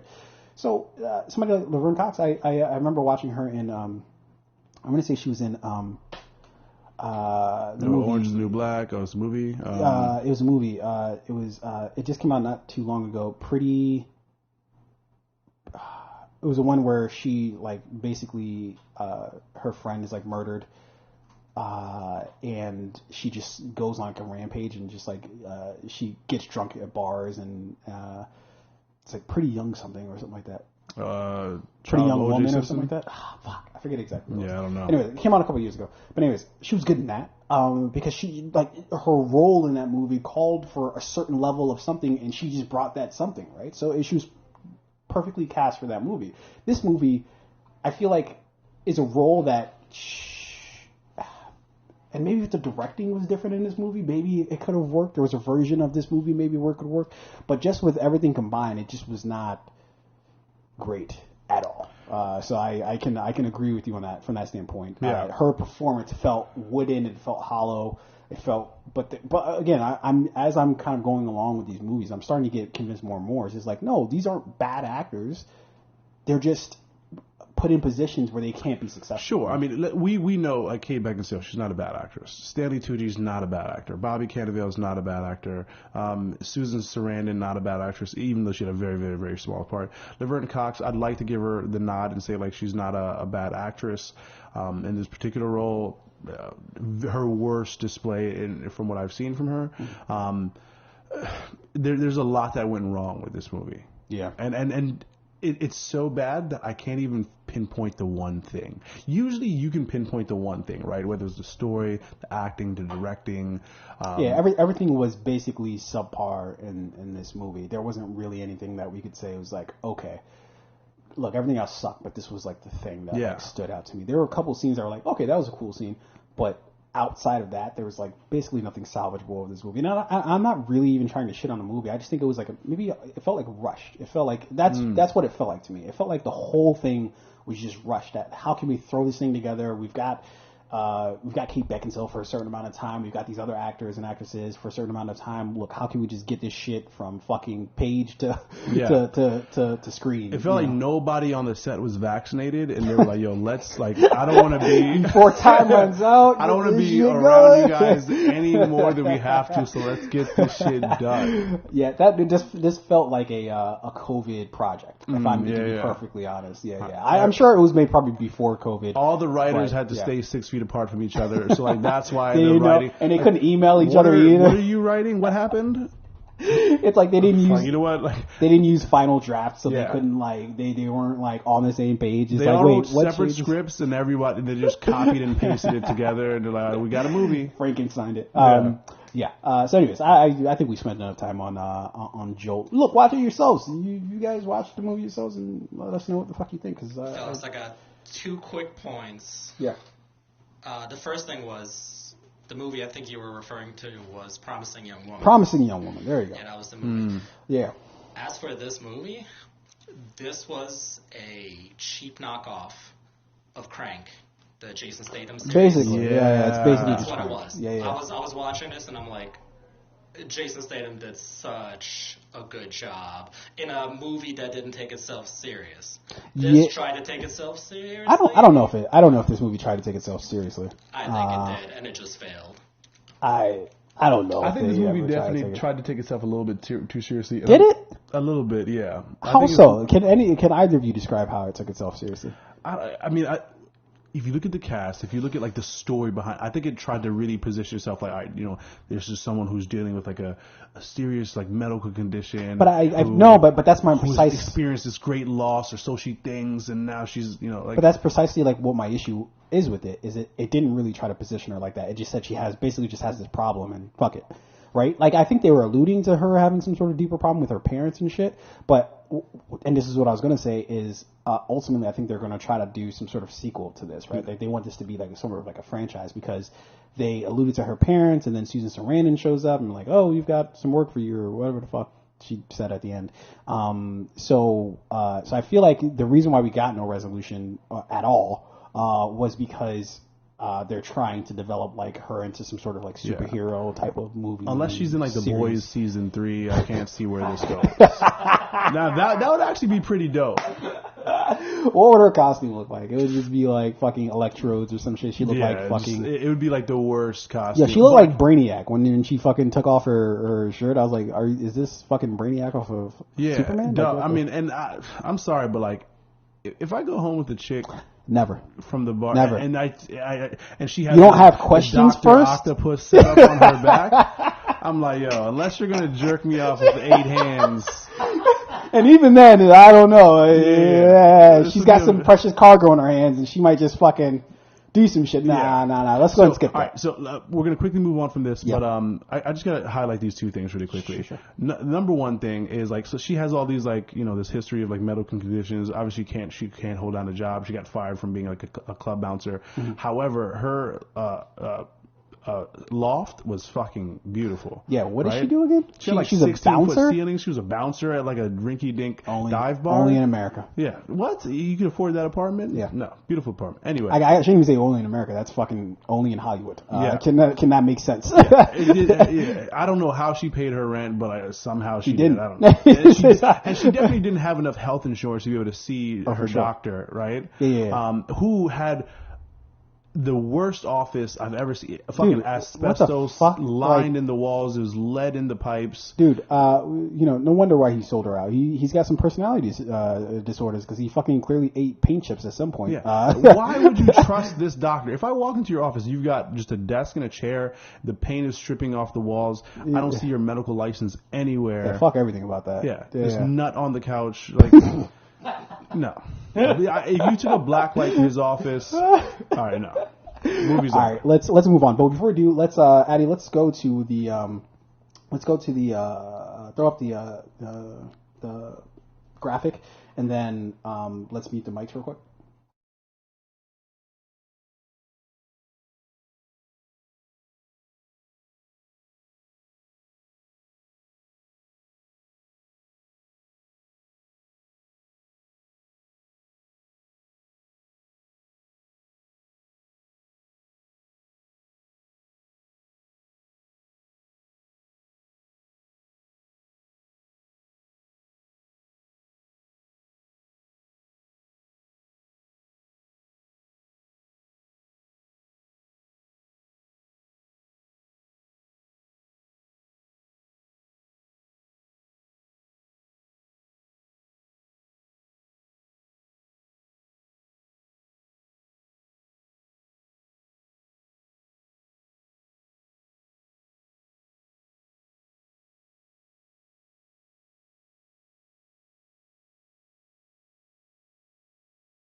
Holy shit, we're back. Technical difficulties, but we got them solved. We're problem solvers here on the Fade Podcast. You know, we don't like to not solve problems here. You know, we figure shit out. But we're gonna waste more time with me talking about that. Yeah. So let's just go ahead and jump into the shit. We got a few trailers here that we want to check out. Let's just go ahead and run it from the fucking top. We've got this trailer here. I'm kind of excited to see this. This is the trailer for Ghostbusters Afterlife that we're going to react to here. Is this the second one? Second Ghostbusters? Seen the second trailer, yes. one. Yeah, they did one, but kind of like a teaser where they didn't really show too much. Yeah. But this one, it seems like it might go a little bit more in depth with what they're trying to present to us. This is the synopsis is when a single mom and her two kids arrive in a small town. They begin to discover their connection to the original Ghostbusters and the secret legacy their grandfather left behind. This is directed by Jason Reitman, written by Gil Keenan, as well as Jason Reitman, and stars, of course, Finn Wolfhard from Stranger Things, McKenna Grace, and they're bringing the old cast back: Bill Murray, Sigourney Weaver, among others. And this is due out November 11th of this particular year. Look, let's jump into the shit. Let's figure this out. You're a great mom. I don't know. I'm fine with Trevor. No, just leave it up. It's fine. It's not. It's playing double for us, but it's not. Awkward, nerdy kid. Alright, something happened here. Let's run this back. I got you. One sec.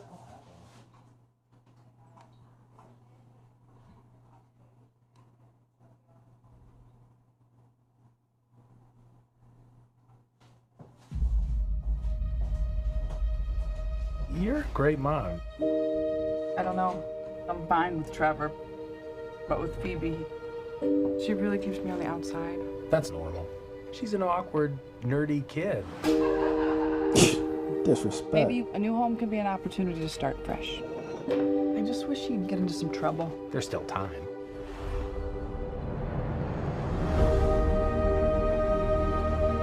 What are you doing here in Somerville anyway? We're completely broke, and our grandfather left us this creepy old farmhouse in the middle of nowhere. Your father wasn't much of a homemaker. He could hardly keep the power on. You're saying he left us nothing? Well, I wouldn't say nothing.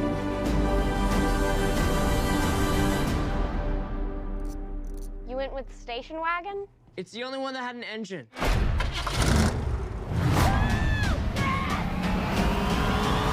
So, What is happening here? Somehow, the town with no fault lines is shaking on a daily basis.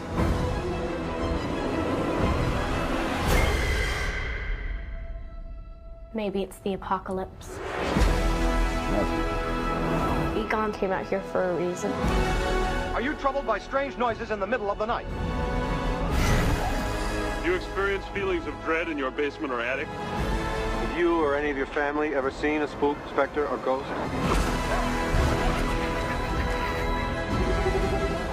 Oh my god. You guys hear that? Something's coming. The whole city. It's like The Walking Dead.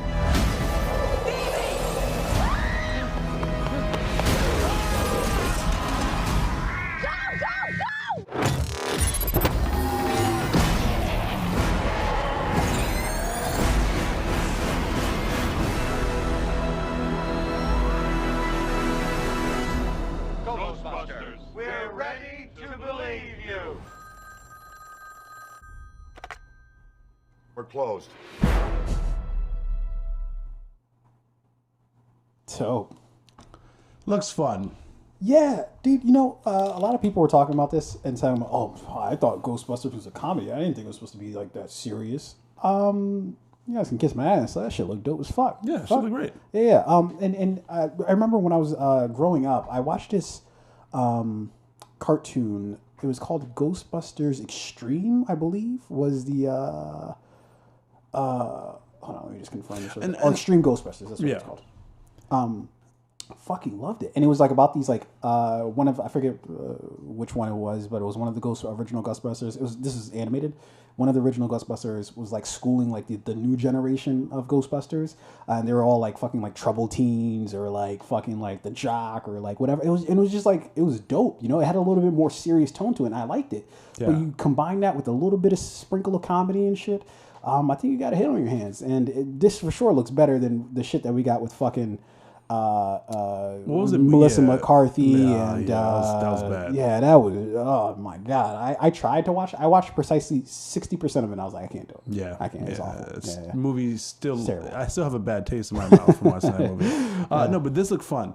I definitely taking a more of like a serious note here, but I think like. In a really good way. Yeah.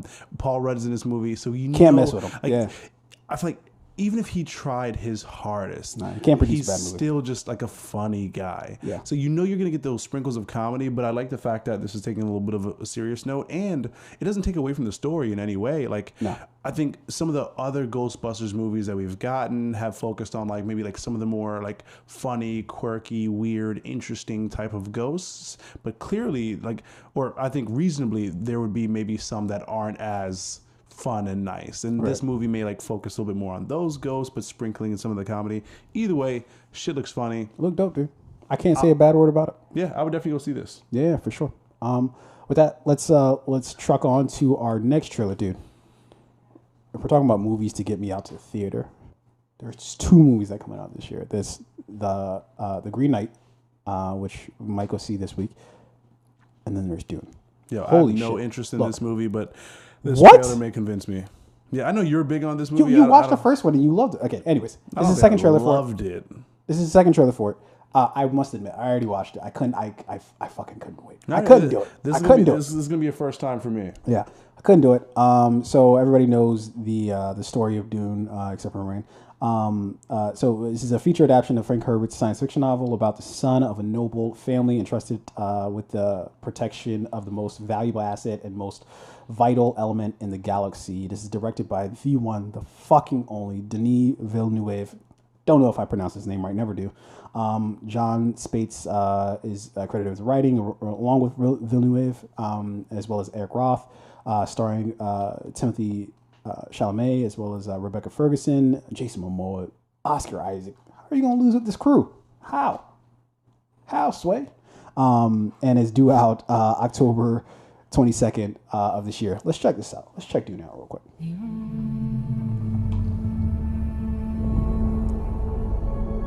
My planet Arrakis is so beautiful when the sun is low. Rolling over the sands, you can see spice in the air. The outsiders ravage our lands in front of our eyes.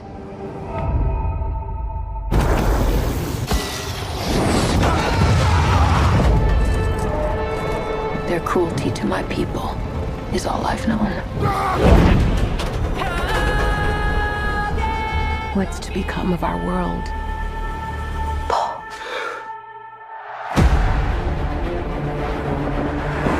A boy. Hey, Duncan, can I trust you with something? Yes, always. You know that. I've been having dreams about a girl on Arrakis. I don't know what it means. Dreams make good stories. But everything important happens when we're awake. Hey, you. Put on some muscle? I did? No. We are House Atreides. There is no call we do not answer. There is no faith that we betray. Smile, Gurney. I am smiling. The Emperor asks us to bring peace to Arrakis. House Atreides accepts! I know you. There's something awakening in my mind. You need to face your fears. Come with me. You need to be ready. You've never met Harkonnens before. They're not human, they're brutal. The Duke's son sees too much. This is my Dune. Kill them all. God in heaven. Get everything with guns off the ground! Go! This is an extermination. They're picking my family off one by one. Let's fight like demons.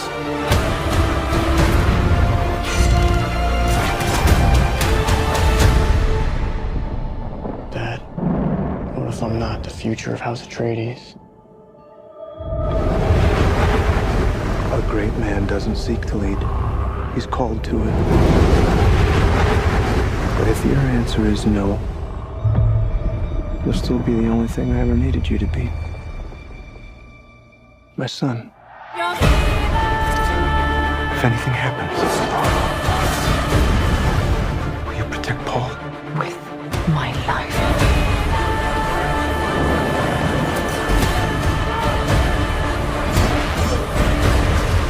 Only together can we stand a chance.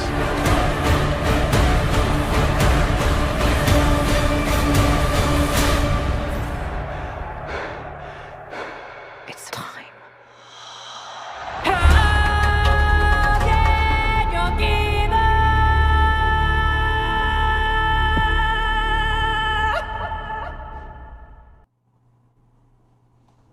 First thoughts?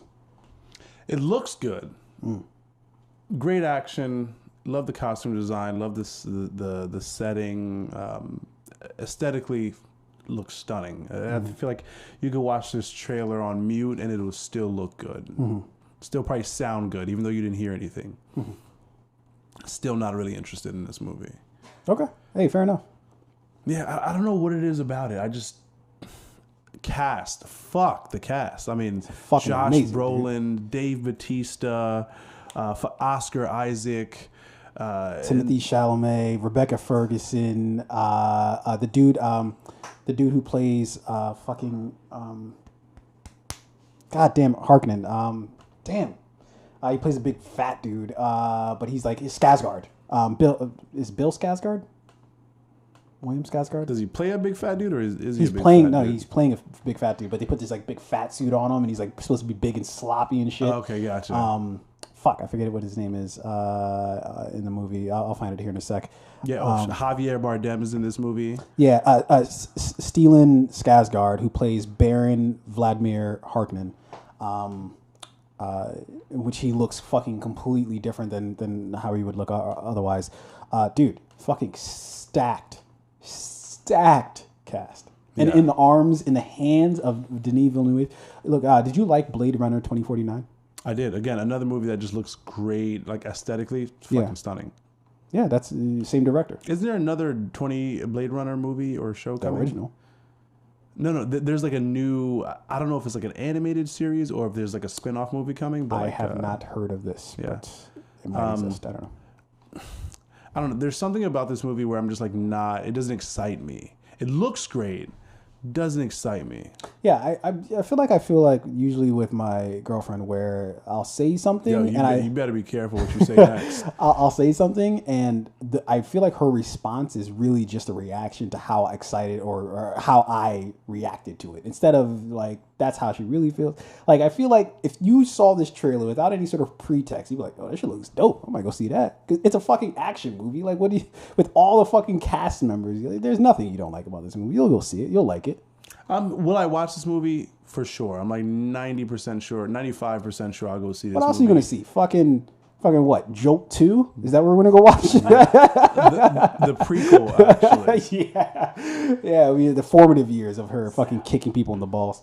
Yeah, I don't know. Dude, look, the two things I could say about this trailer, for one, if there's a critique of the trailer, is that I would say the trailer is just a hair too long. Yeah. A hair too long. All like the stuff that, because I feel like they're trying to fit everybody into it. Everybody, not only just from like, this is the fucking amazing cast, but everybody, because everybody in the story plays like a specific fucking role that's like critical to the story. And they were trying to fit everybody into it. I would have just lopped off some people. Let me just give you a little taste. You know, you don't need to get everybody. There was a lot of Zendaya. I thought we could have cut at the beginning. Some Zendaya and then... At the beginning, but I see the setup for it because they were trying to set it up like in terms of. Have you ever I'm assuming you haven't read Dune, right? No, like the book. fuck Okay. no. Great book, dude. Because at first the reason why I read it is because it was recommended to me from my friend JP. But apparently everybody read it when they were fucking like in high school. I didn't do that. But reading it even as an adult, dude, I was like, holy shit, this is fucking great. What was that movie with like Shia LaBeouf where they were like holes?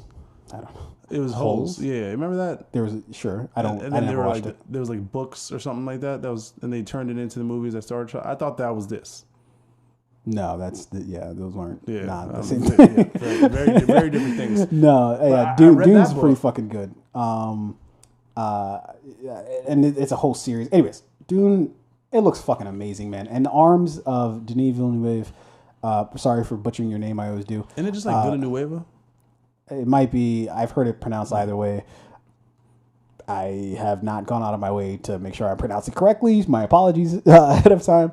But he's done so many great fucking movies. I haven't. He's like a Nolan, where it's just like he hasn't missed. Like, how can we talk any shit about him? He has not missed. He has not put out one movie that you can say is subpar. Maybe you can say Blade Runner was like, maybe it didn't have enough action in it or whatever you want to say, right? But you cannot say that he's put out a product that's a bad product. You can't say it. Or a boring product, or like a product that isn't fucking good, right? You can say, maybe I didn't fuck with this for this or that reason, but I don't think anybody can say that he hasn't put out good projects. And this is in the arms of a great fucking director here. And I cannot wait for the cast and like what looks like the budget of this film from a production standpoint. Yeah, they gave him this better be good. It has to be. After Blade Runner 2049, I was just like, they're never going to give him this budget again, because they gave him the fucking works for that movie. Yeah. And he made a movie that did not do well in theaters. God knows why. Surprising though, because it's a good movie. It was a bit long, but it looked fucking great, and the story was good. My only critique of that movie was like the runtime and a believability of some of like the Harrison Ford beating up like 25-year-old. Yes, that was a little far. Yeah. That reminded me of God, fuck Harrison Ford up. What was come on. What was the movie with Robert De Niro, The Irishman? That was like The Irishman, where Robert De Niro was like fucking. The dude was on the sidewalk and he was like shaking as he was stopping. He was fucking. You can tell he had like carpal tunnel syndrome, but he was still beating the shit out of this guy. Yeah, it took him like 3 hours to like complete the stomp. It took them 4 weeks to film that one scene just because of how old he fucking was. But anyways, man, I simply cannot wait for Dune. When does it come out? October 22nd. This is right before my birthday. I'm seeing it. Gotta see it. Gotta see it in theaters. IMAX. If there's one thing that'll get me out, that's like, fuck COVID, is this fucking movie. I have to see this in IMAX. I'll just sit in the back of the theater or some shit, or just like fucking have like 2 rulers, and it's like, bitch, if you sit in any of these seats that are within 6 feet, then I might punch you in the face. I might have my jolt just reaction. Don't bathe like Mila Kunis and fucking Ashton Kutcher. We'll talk about that another time. That's some weird ass shit, dude. Because sometimes people say things and you're kind of just like, okay, like whatever, like it's not that crazy. That was just like, what? Yeah. You don't shower Child your kids Protective when? Services is like, should be at the front door. We're gonna make a house call soon. just to make sure everything's on the up Bathe and your up here. kids. Yeah. All right, let's move on to our final trailer. King Richard.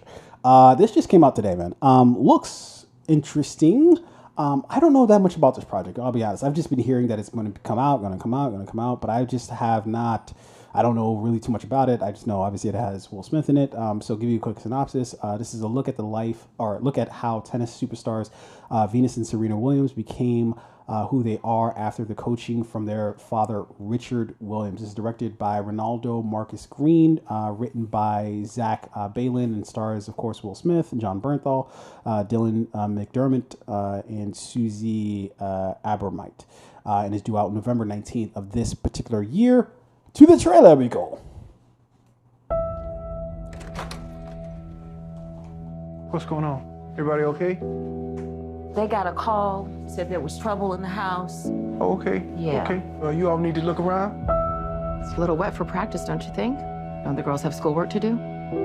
They do their homework. Tundi's first in her class. Lynn and Isha are too. Now I don't even mind you saying we hard on these kids. You know why? Because we are. That's our job, to keep them off these streets. You want to check on the kids? Let's check on the kids. We got future doctors and lawyers, plus a couple tennis stars in this house. The chances of achieving the kind of success that you're talking about is just very, very unlikely. Okay, you're making a mistake, but I'm gonna let you make it. Watch him hit a few balls. All right. So tell me your names again. I'm Venus. I'm Serena. So what'd you think? I wrote me a 78-page plan for their whole career before they was even born. Yeah, baby, yeah! These girls so great, how come I've never heard of them? They're from Compton. It's okay. They're just not used to seeing good-looking peoples like us. She's nervous. Take a step up. Maybe she ought to take a few more steps up. Just get someplace safe. I think you might just have the next Michael Jordan. Oh, no, brother man. I got me the next two. This next step you got to take. You're not gonna just be representing you. You're gonna be representing every little black girl on earth. I'm not gonna let you down. How could you? This world ain't never had no respect for Richie Williams, but they gonna respect y'all. You gonna walk out there with your head up. You are a champion, and the whole world know it. The most dangerous creature on this whole earth. It's a woman who know how to think. Yes, Daddy. Ain't nothing she can't do. You gonna show them how dangerous you are?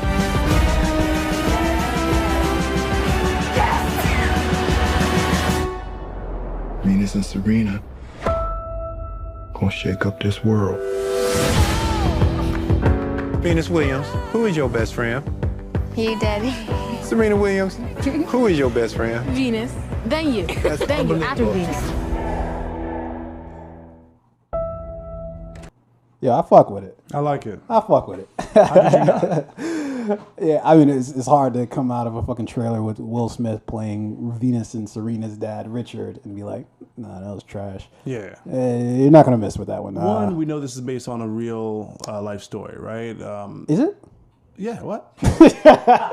I'm joking. But that's part of the reason why you love it, because like this is and the great thing about this story is it's still being written, right? But like you're just getting like that story's pretty much. Well, I mean, that to the Venus end. and Serena Williams story is. Serena's looking like we might be reaching the conclusion here to that story. I would even her greatest supporters. I'm a huge Venus. She just needs to go play in Tampa. You know what I mean? Like for both of them, get her a match in Tampa. Yeah, I know, right? She's gonna put her on TV. Tampa might be the new place where legends go to be like born again. Both Venus and Serena. Venus looks like feels like that's already written. Serena, we're like, oh.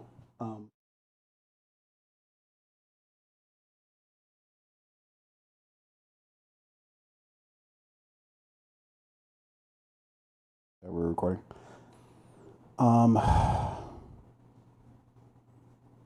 Damn. Anyways, Venus, yeah, like that ship clearly already sailed. Yeah, I mean, and granted, Venus has suffered from a lot of sports injuries over the years, and she has medical conditions as well, which like have hindered her performance over the years. Serena's aging. I mean, with any athlete, but I think as far as like where Serena, I'm not sure what Venus is ranked in the world, but Serena is still very high on the list.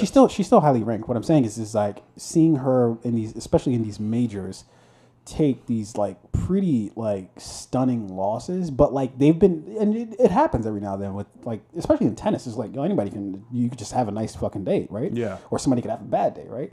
But Serena's been pretty consistent, like over the last few years, I would say, because I've been waiting ever since she had her daughter. I've been waiting, like every time I see her in a major, I'm like, all right, let's get it, and then she'll just take a random L, and it looks like the stream's back, with Wimbledon, she took like a fucking unceremoniously like early exit from Wimbledon. Yeah, I remember that. I don't know, man. I'm not saying it's over for her, but it feels like we're pulling up. We're pulling up to the house. I mean, and that's not like unexpected, right? Like it's just gonna happen naturally. A long. She's been crushing it for decades. Yeah. And fortunately, tennis is in a good spot. You have some athletes like Coco. Is it Coco Gauff? Yeah, you got Coco Gauff. You got Sloane Naomi Stevens. You've got Naomi Osaka. Who just took a pretty major L at the Olympics. Naomi. Oh, I mean, she withdrew. No. She played in the Olympics. She just took an L. She did? Well, I mean, but let's be real. We know she's among the tennis stars. Like, she's the future of the sport. Yeah, of course. she's the future for sure. Yeah. So I think tennis is in a good place. But either way, focus on this film here. It looks great. Yeah. I love seeing Will Smith in these types of roles. Who couldn't Will Smith play? Nobody. I'm convinced. He can literally do anybody. If Will Smith played Donald Trump in like a biopic, He'd still crush it. He'd probably still do well. Yeah. It would be sad to see, but but he'd crush it. He'd get all his mannerisms down, and the fucking hair. He'd crush it. But yeah, King Richard, man, it looks like it's just like a feel good movie, man. It didn't look like there was a part of that movie that's just like, oh my god, King Richard beat them, and did some awful shit. It seemed like they're and I don't actually know that much about Richard Williams. I hear about him every so often, but I don't really know that much about him. So I'm actually really looking forward to this film to sort of hopefully shed some light on some things. And what I do like about this movie is I don't think it's going to completely ignore the other like Williams sisters and the rest. It definitely of the might. That might have been all the camera time that they get. This is what we watch in that trailer. I think it'll focus on like.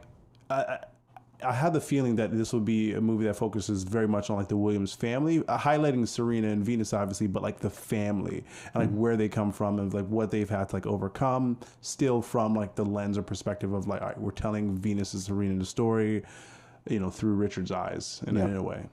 Yeah. So yeah, that's due out November 19th. Like I said, let us know in the comment section what you think about the King Richard trailer. All right, let's jump forward here. So we got some options. I know we're running super low on time. So do we want to do either of these two stories talking about Netflix into gaming or The Exorcist? Maybe we save those. Yeah. Let's. I do want to talk about Netflix, and we can maybe wrap on this one. Well, we still got to do our bracket. We got to start that today. Okay. That starts so we're today. Gonna let's talk about Netflix really quickly, and let's do our bracket. Yeah. So Netflix entering the gaming industry. This has been confirmed. I think this was a rumor last week. It was. I don't even know. I thought it was a done deal last week. Really? Yeah. Okay, so just like kind of read like a quick excerpt here just from this article. Netflix has confirmed it's jumping into the gaming space. The company announced via its Q2 2021 earnings report that it is further expanding beyond its initial foray into games with Black Mirror Bandersnatch and its Stranger Things mobile titles to learn more about how our members value games. I think this is phenomenal. We've been talking for a while about like what's next for a lot of these big streaming services, right? We've seen the rise and fall of some. We saw what happened to Quibi. We've seen certain streaming services acquire others. We've seen like Disney Plus launch, right, which then brought like Hulu and ESPN under its umbrella. And I think Netflix was the one that everyone was waiting to see, like, all right, what are they going to do? Like, how are they going to stay at the top of the hill, right? And this might be it. So a lot of people don't realize how big the video gaming industry is. The video game industry makes more profit than the movie and music industry combined, because there's in the video game industry, there's not as much overhead, right? Like, let's say you produce 300 billion. Is with what we're hearing. And for those who don't understand numbers, that's a fuck ton of That's money. a lot. It's a lot of money. Yeah. That's how many Patrick Mahomes contracts is that? About like 20? No, that's about 60. Am I doing my math right? Because he got paid what, 500 million? Yeah. Okay, so and we got 300 billion. I'm embarrassing myself with how much math I don't. That's why I asked you. So I can look smart. So that's a lot of money, right? And like with the video game industry, and here's the thing where Netflix is going to profit the most from, like the overhead, right? So let's say you have a game like Call of Duty, and let's say in a year Call of Duty or Fortnite profits $100 billion in that year, right? how many like designers and developers and like researchers and whatever are working on these films. Collectively, it's a lot less than what you have to pay like one big time actor to star in the film, right? Like, let's say you do a film for Netflix with Will Smith and he gets paid $50 million right there. To develop a video game, you can hire a team of designers and developers for $50 million that you're going to pay one actor, right? Yeah. And production costs on films is way less. So that's why the video game industry is so profitable. Not as much overhead. You just have very talented creators, designers, developers, and like ideators thinking about how to create a lot of these great products. Yeah, so, Addy just called us stupid. So he says it's 600 Mahomes. I knew it was around. There was a 6 involved in there somehow. What, 600 Mahomes It's contracts? 600. Yeah, because he got paid 500 million. 500 million is half of $1 billion. So you just double whatever the numbers we're trying to get to. Yeah, Easy whatever. math, yeah. I should have just took that for myself and ran with him. Like, yeah, I did the quick math. It's fine. Makes sense. Thanks for the quick math. He did calculations on his phone. He didn't do it himself. But either way, so one. Actually, I don't want to sound super stupid, but I divided 6 billion by 5 million, which I guess that's not the contract. It's 500 million. 500 million. Yeah. Yeah, so that'd be 12 times Mahomes' contracts. Look, whatever. Why are we making ourselves sound stupid? We should have just left it where it was. This is you guys. I asked a question, and it's up to you guys to solve you're it. unable to correct it, which Listen, you're enjoying in the stupidity. I've got the teacher's edition book. Right? None teacher's edition. Yeah, What? none of our teachers knew what the fuck they were teaching us. They had the teacher's edition book with the answers in it. Okay. Yeah, that's what I'm doing. That would imply you have the answer. You did not have the answer. I'm trying to teach you something. Okay? I've already graduated. Okay. All right, but anyway, continue. So, one, they're entering a very different space than any other streaming service is entering, right? The video game industry. Also a very profitable industry. Also an industry in which they're going to be able to leverage a lot of their existing content in order to then create games around those things, right? Stranger Things, I think they mentioned here, Black Mirror. What are some of the other like Netflix original feature or shows that you think could become like video games, right? Narcos. Sell drugs. That would be pretty cool if they create like like a GTA type of game, but Narcos fashion, right? Sure. That'd be pretty dope. Maybe Ozarks. We got to launder money. I don't know. Yeah, I don't know how that could be terribly. What are some of your favorite Netflix series that you think could become a video game? What is my favorite Netflix series? Probably House of Cards. I don't think that would be great as a video game. That seems like be a great video game. Problematic. Yeah. Daredevil. Okay, obviously. Isn't that Marvel? It's Marvel, but it was on Netflix though. Yeah, but Disney's not gonna let that fly. No, of course not. Yeah. No fucking way. They could just do a Daredevil like knockoff, where it's just like Bear Devil. Yo, the lawsuits were fucking insane. Instead of being blind, he's deaf or something. And he's just like, guys, what are you doing? Why? And he's not in Hell's Kitchen. He's in like Lower East. He's in Heaven's bathroom or some shit. No, he's in Hoboken, not Hell's Kitchen, Hoboken. That's it. But I think this is a brilliant move for Netflix. Again, everybody was wondering what they're going to do, where they're going to go. It could have been in a partnership, but they were like, you know what, we're just going to enter a new industry. Since we're running low on time, I'll just make it brief. I think it's to remain, to be determined if this is a good move by Netflix. I feel like this is like one of those weird moves where the only way it can really be judged is if it's either successful or if it either fails. But we don't have like a real strong like precedent to like gauge that from. What it feels like, weirdly enough, I remember when they came out with the Engage when we were a lot younger. It was like the phone that was like, but it was like a gaming thing. Do you remember that? It was called the Engage? Engage, yeah. It kind of looked like a T-Mobile Sidekick. Yeah, but it wasn't a sidekick. It was like a gaming thing, whatever. And it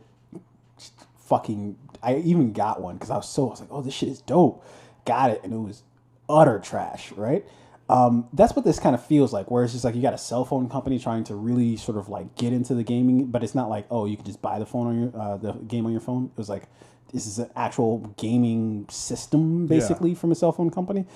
Didn't work too well. And that's what this kind of feels like to me. I know it's not apples to apples in that situation, but that's what this kind of feels like, which is like I don't know if Netflix knows really what's like. I know they hired a dude who used to be in the gaming industry. Let's bring in some old PlayStation execs. Well, and people from Xbox. The dude from EA and Oculus. Yeah, that's the Engage you see on the screen right now. Fuck that. Do you remember? You don't remember that? No, the friends that I had did not have one of those. I'm sure they did. Robbing anybody from any of those. Yeah, that shit was just not great at all. When Netflix taps into this gaming shit, so here's I think where they're gonna do. Hopefully, if they get this right, then the gaming industry or their like video game segment is gonna take off. In my opinion, it absolutely could. Yeah. They had the content and the games down right, so we know that. Mm-hmm. The hardware. I would imagine in order for you to like game effectively, you got to have the controller. Like with Xbox and PlayStation, the controller is like a huge component of it. No. You're getting it wrong. If they went that in terms of creating their own system, it's destined to fail.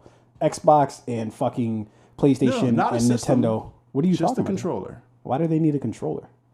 I mean, what are you gonna game with like your Samsung TV you can just remote? like rent the game, just like how they have now. You can rent the games on whatever platform that you have. So if you have a PS4, there'll be a fucking Netflix gaming app that you can go get that you can now rent the games on the cheap for $2.99 for the 48 hours, whatever the fuck it is, right? Under no circumstances should they fucking get into the hardware game. So you think Netflix is going to do Netflix, but for gaming?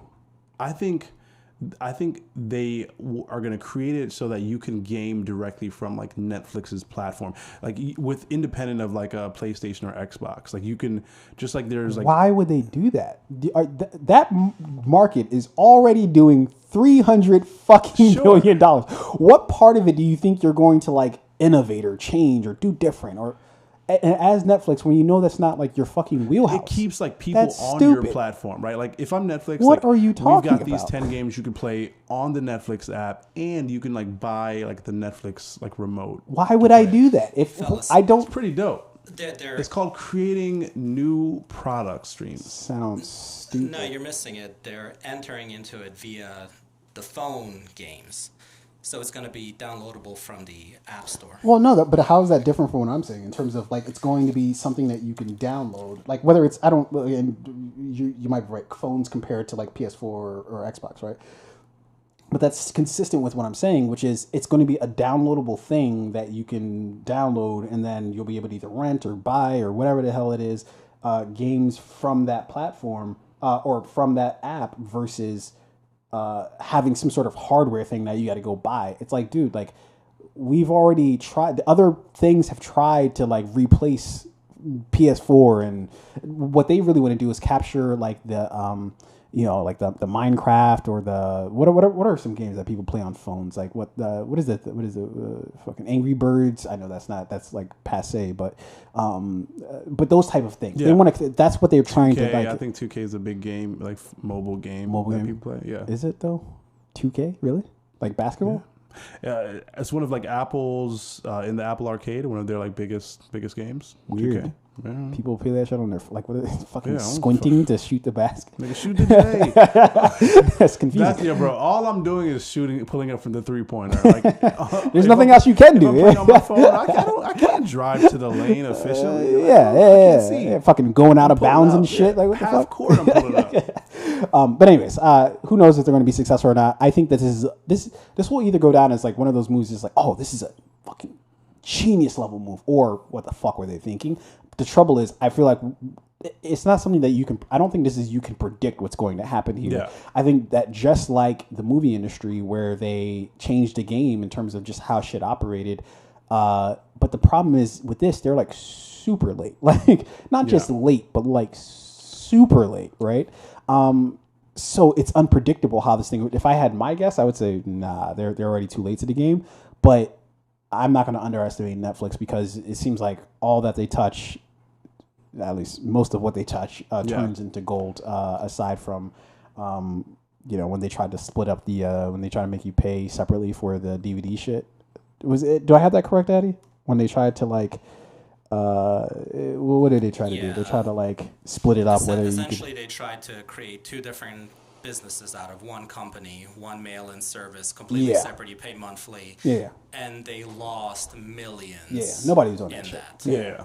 Yeah. So it could be the same thing with this. Who knows? But in any case, we'll fucking wait and see. And I know that fucking HBO Max is praying for their downfall. Yeah, like, it's going to go one of two ways. Either this is a huge success, they tap into a $300 billion a year industry, or it's going to be a huge failure. And quietly go away. Have you seen that movie, Joe? Did you like that? We got season 9 of Stranger Things coming up. They're all like fucking retirement age right now, but it's fine. You'll still watch it. Anyways, let's move on to our final topic of the night, dude. Look, we said we wanted to start this, and here we are starting it. Look, they started with the question: what's the greatest show of all time? Right? Classic question. Everybody fucking has their opinion about what the greatest show is of all time, but I have to actually argue about the greatest show of all time. Boom. So we get our greatest show of all time bracket. Now, unfortunately, the actual bracket is on the other computer that's in the room. So give me 1 sec to pull this up so I can tell everybody who all the contenders are and what the matchups are for the greatest show of all time. Let's see here. You know what? I can just give you the rundown. Now, how we came to the greatest show of all time was really interesting, right? That we talked about it from a couple different angles, and we had a lot of discussion. We've all made a list of top 10 shows of all time. Addie, actually, why don't you go to the either arrange single or the graphic real quick? Okay. Rain. Filibuster. I usually have something for this, but I'm not sure I do at the moment. But anyway, so going back to this Netflix thing, I think it's going to be hard for them to fuck this up. Even if they don't do it like perfectly, nobody else is doing it, right? Like Hulu's not doing it. Now, if Hulu decides to do it, they could have some like really dope shit, like UK Love Island, the video game. That shit might be intense. Like you get to pick the couples, and you get to pick who recouples, who gets voted off the island, who fucks. That's basically The Sims. Is that? That's The Sims. Maybe. Yeah. But it's already been done. Shit, you're right. I forgot about The Sims. What happened to The Sims? That was some good stuff. The Sims is it still going? Comes out with games. Really? Year. Yeah, who is still playing The Sims? Your mama probably. Probably. If my mom doesn't know how to game for shit. I mean, that was a hot 90s game. Sims was when dope. Windows 98 was a thing? Yeah, damn, I forgot about The Sims. That's you're bringing me back here. Bro, that was the only thing to do in The Sims. What? Was just make people fuck.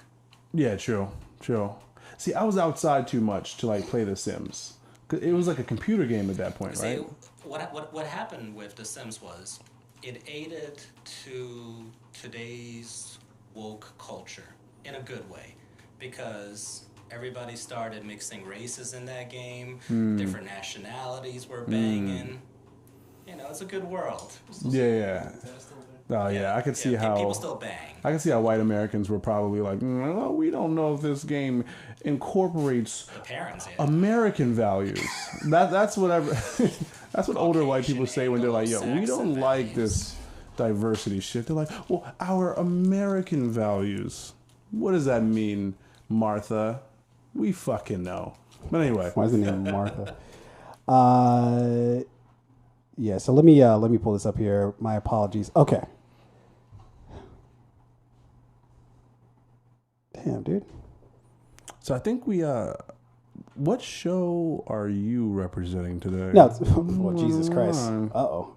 Did I Game of Thrones. Fucking did I ruin right, something? we might have to lop this off from the from the show here, because this is not looking great. I am ill prepared for what is about to take place.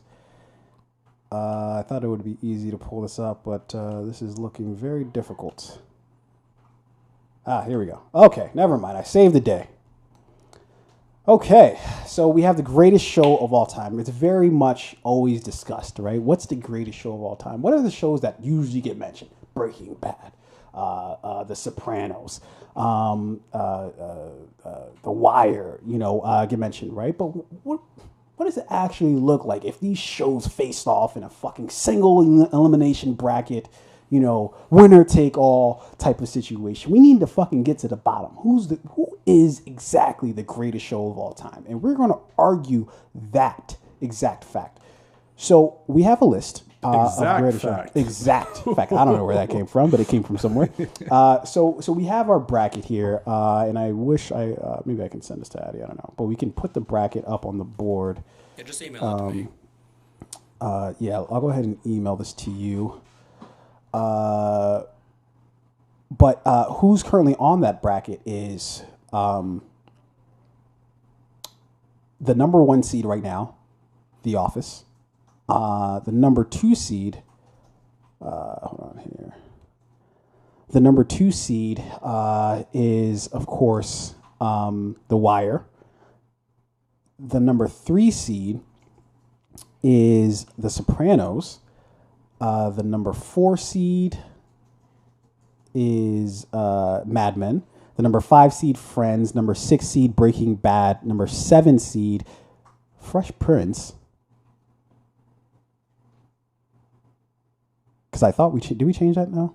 No, I think we changed it to Fresh Prince, to Fresh Prince. Yeah. Right. Okay. All right. And then finally rounding it up, coming in unexpectedly as the 8th seed, Game of Thrones. Ladies and gentlemen, greatest show of all time. We're about to get into it. Here. Okay. So tonight, first round, the first game in the first round, The Office versus Game of Thrones. Holy shit. Number 1 seed versus number 8 seed. What the fuck is going on here? This is going to be a great matchup. It's like the Eastern Conference Finals. My friend, is going to be delicious, this battle between The Office and Game of Thrones. Now, look, we're going to establish a couple of rules. 2 minutes to argue, and we have 4 different categories, okay? The categories include acting, acting, and then we have,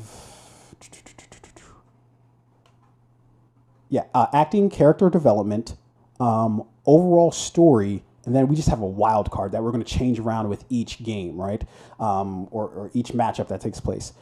Tonight's wild card, I just established as social impact. How the fuck has this impacted the zeitgeist, the culture, the people,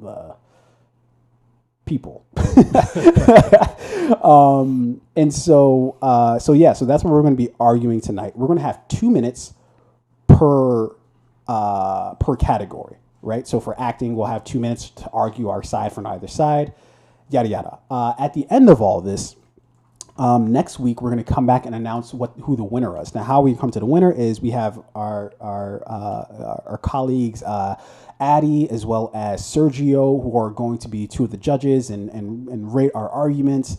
But then also we want to know your opinions from the audience. You guys, we're going to put some polls out there, and you guys let us know based off of what we're arguing who has won the argument of who wins this particular matchup. Okay. And so that's how we're going to run it here.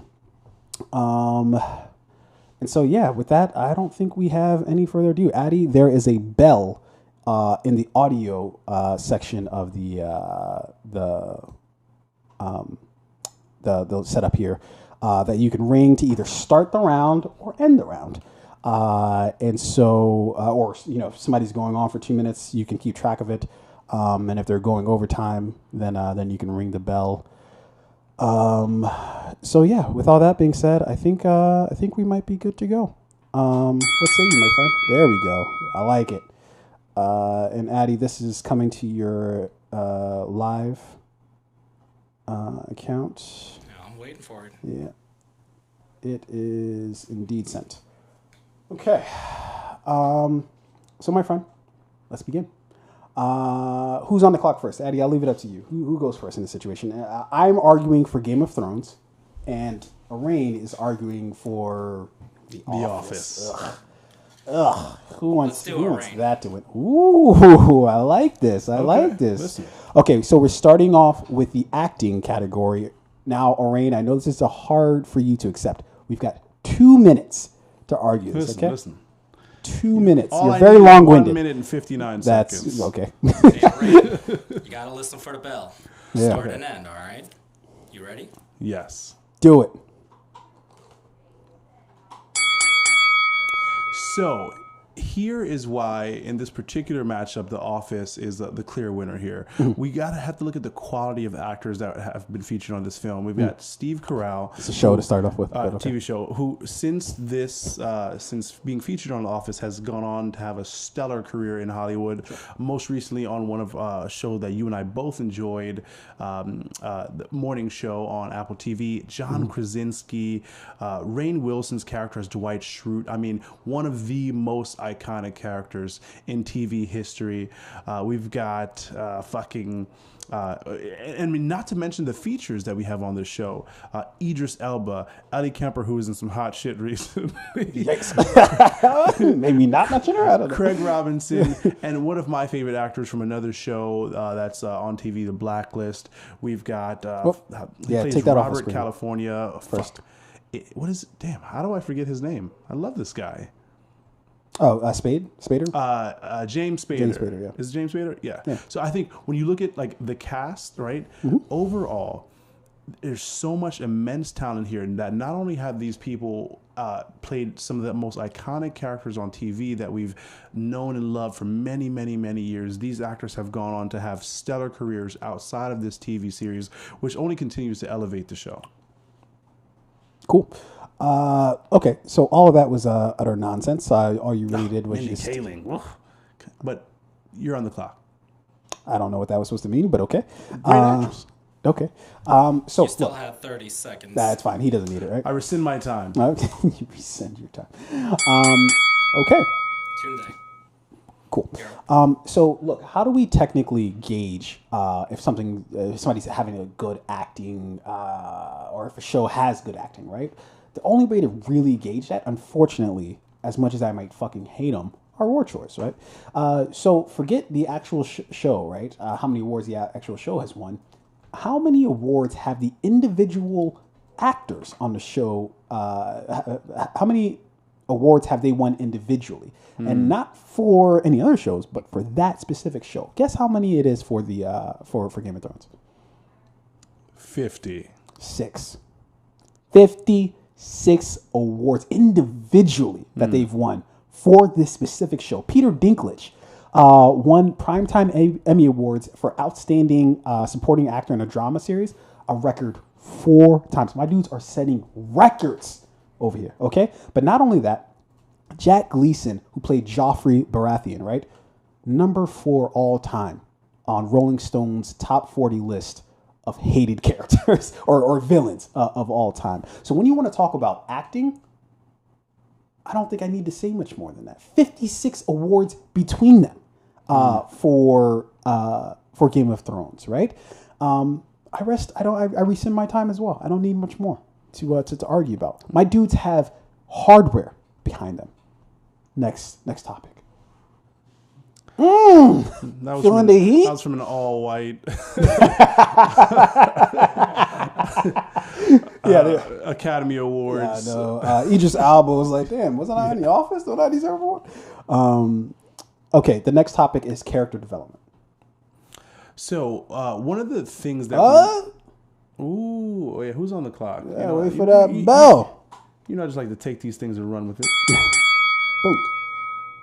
So one of the things that we love most about The Office is how like real the characters feel, right? Mm-hmm. Especially for anyone who's ever worked in an office environment like that. There is a character on The Office who reminds you of someone you know or someone you work with, whether it's your boss, your coworker, the person you hate. So this show, the number one thing this show did well is believability. These characters felt very real. They felt very common. you felt like you knew them, which is why the show was so successful. Steve Carell being the boss who is you could do his job better than he is. Jenna Fisher, the hot, cute front desk girl. John Krasinski, the guy who like just doesn't really give a shit, doesn't want to be there. You've got Brian, who's kind of like the guy who how did you get this job? Are you on the spectrum? No disrespect to anyone on the spectrum, but still. Angela, the person in the office who's just kind of like that, the bitch that you love to hate or whatever. I'm sorry, I'm throwing out words here. But the great, and Phyllis, who's like the the office mom, so to speak, right? And then you've got Rain or Dwight Schrute, who's like the overachiever, who the guy who's up the boss's ass. But everybody on the show played a character that was so believable, but not only were they believable, they also like grew on you. They grew over time. They developed. I mean, we see what happened with Steve Carell. He goes from being this boss who you think is just like out of his wits, doesn't really know what he's doing, to being like, you find out over time that like he really does care about his staff, he cares about his people, ends up falling in love and moving away with Holly to Denver. You see John Krasinski, his character Jim and Pam fall in love and start a family and kind of start a life together. You see some of the development that happens with Creed, as well as what is this guy's name, Ryan, as well as like Kaylee Cooper. Their like love story that develops. Really great character development. Well, you're going overtime now, so I threw a couple extra punches. Yeah, yeah, they would have they would have fined you or penalized you somehow for that. Okay, do I get a bell? What's happening? Okay, so. I'd like to, before I get into my things, I'd like to point everybody's attention to the fact that you spent a great deal of that talking about believability, right? That, the characters are really believable. I don't know exactly what that has to do with character development, but okay, fair enough, if that's what you want to argue. But then also, even when you did talk about character development, what you said was, and you can adjust me if I'm wrong here, there's a difference between character development and a character reveal, right? What you talked about was, we learned that Steve Carell or Michael's character over the course of time, he actually does care about his staff. His character doesn't actually change throughout the entire course of the show, right? It gets revealed that, he actually does care about the staff, but he's still the same fucking cut up idiot boss at the end of the show that he started at the beginning of the show. Fair enough. I'll argue that, but the audience can make their choice. Look, when we talk about character development, we're just talking about change. How does the character change from the beginning of the show to the end of the show? Simple. Sansa, right? Stark, right? She goes from being this sort of the princess, she's going to be the spineless, dainty sort of princess, to she becomes the hard-nosed queen of the North, right? Is what she ends up being, okay? And sorry for my apologies. Spoiler alerts for anybody who hasn't watched this. Jamie Lannister goes from being this fucking cruel, careless, callous knight to sacrificing himself for basically everybody that he loves, right?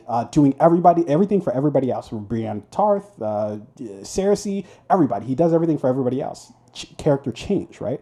From beginning to end. Theon Greyjoy, he goes from being this fucking pompous, he's like, he loves the proximity to power at the beginning of the show, right? He's in close with the Starks and all that shit.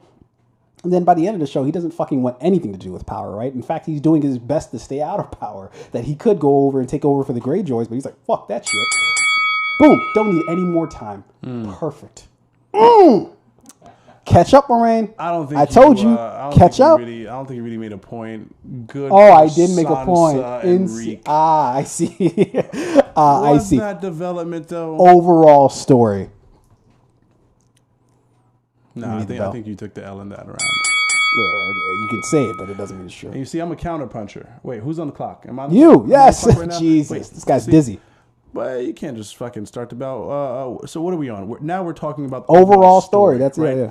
So here's why The Office is so great. Again, it just goes back to the heart of like what the show is really about: being a group of people who work together, who the people you see every day in the office, right? That's what the show is really about, and the many different characters and personalities in that office.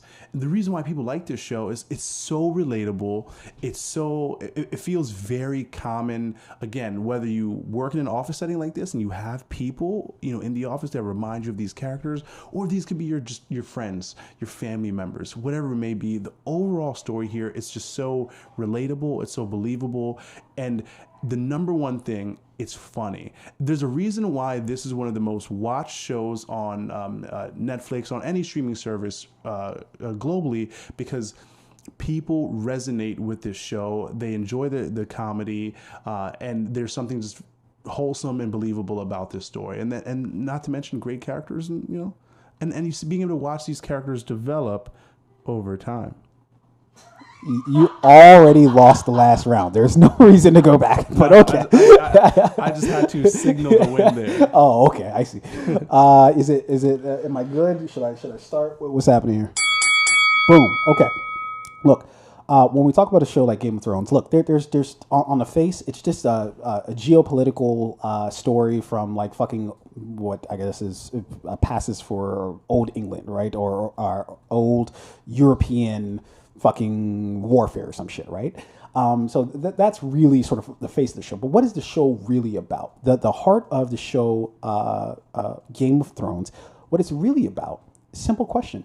What do you do with bullies, right? Simple question, but done in a very complex way, where fucking there's treachery involved, there's relationships involved, there's families, different factions involved. All of it very captivating, right? But at the heart of it is that central question: what do you do with bullies, right? That's a very simple question, but the way that they go about displaying that question, right? Where you have Daenerys Targaryen, who starts out as this fucking the hero of the story, who's going to come and she's going to set everybody free. Doesn't quite happen that way, right? And it shows you how we can cheer for the villain, right? Even though the person can look like the hero of the story, what they actually are is the villain, and we're cheering for them the entire fucking way because they just the way that they carry about their business is in the way that we like, right? So in it, we have to face our own. If you're cheering for Daenerys, you're cheering for your own inner villain based off of the shit that she does, right? That you're cheering for the entire way since she's doing like fucked up things, right? So at the heart of the show lies the question: what do you do with villain, or what do you do with bullies? And they asked that question with Cersei. They asked that question with the Mad King. They asked that question with everybody in the show. And in truth, they leave it up to the viewers. You decide what you do with the bullies. Saved by the Bell. Was I? Weren't going anywhere with that shit. Okay.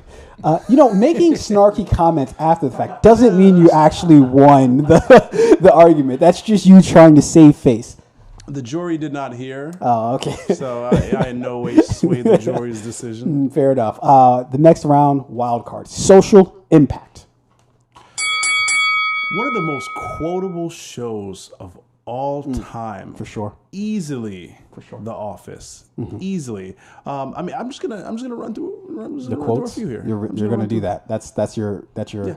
Okay. Sometimes I'll start a sentence and I don't even know where it's going. I just hope I find it along the way. You see that smile on your face? You just remember it. Listen, I talk a lot, so I've learned to tune myself out. Yeah. You remember who said that?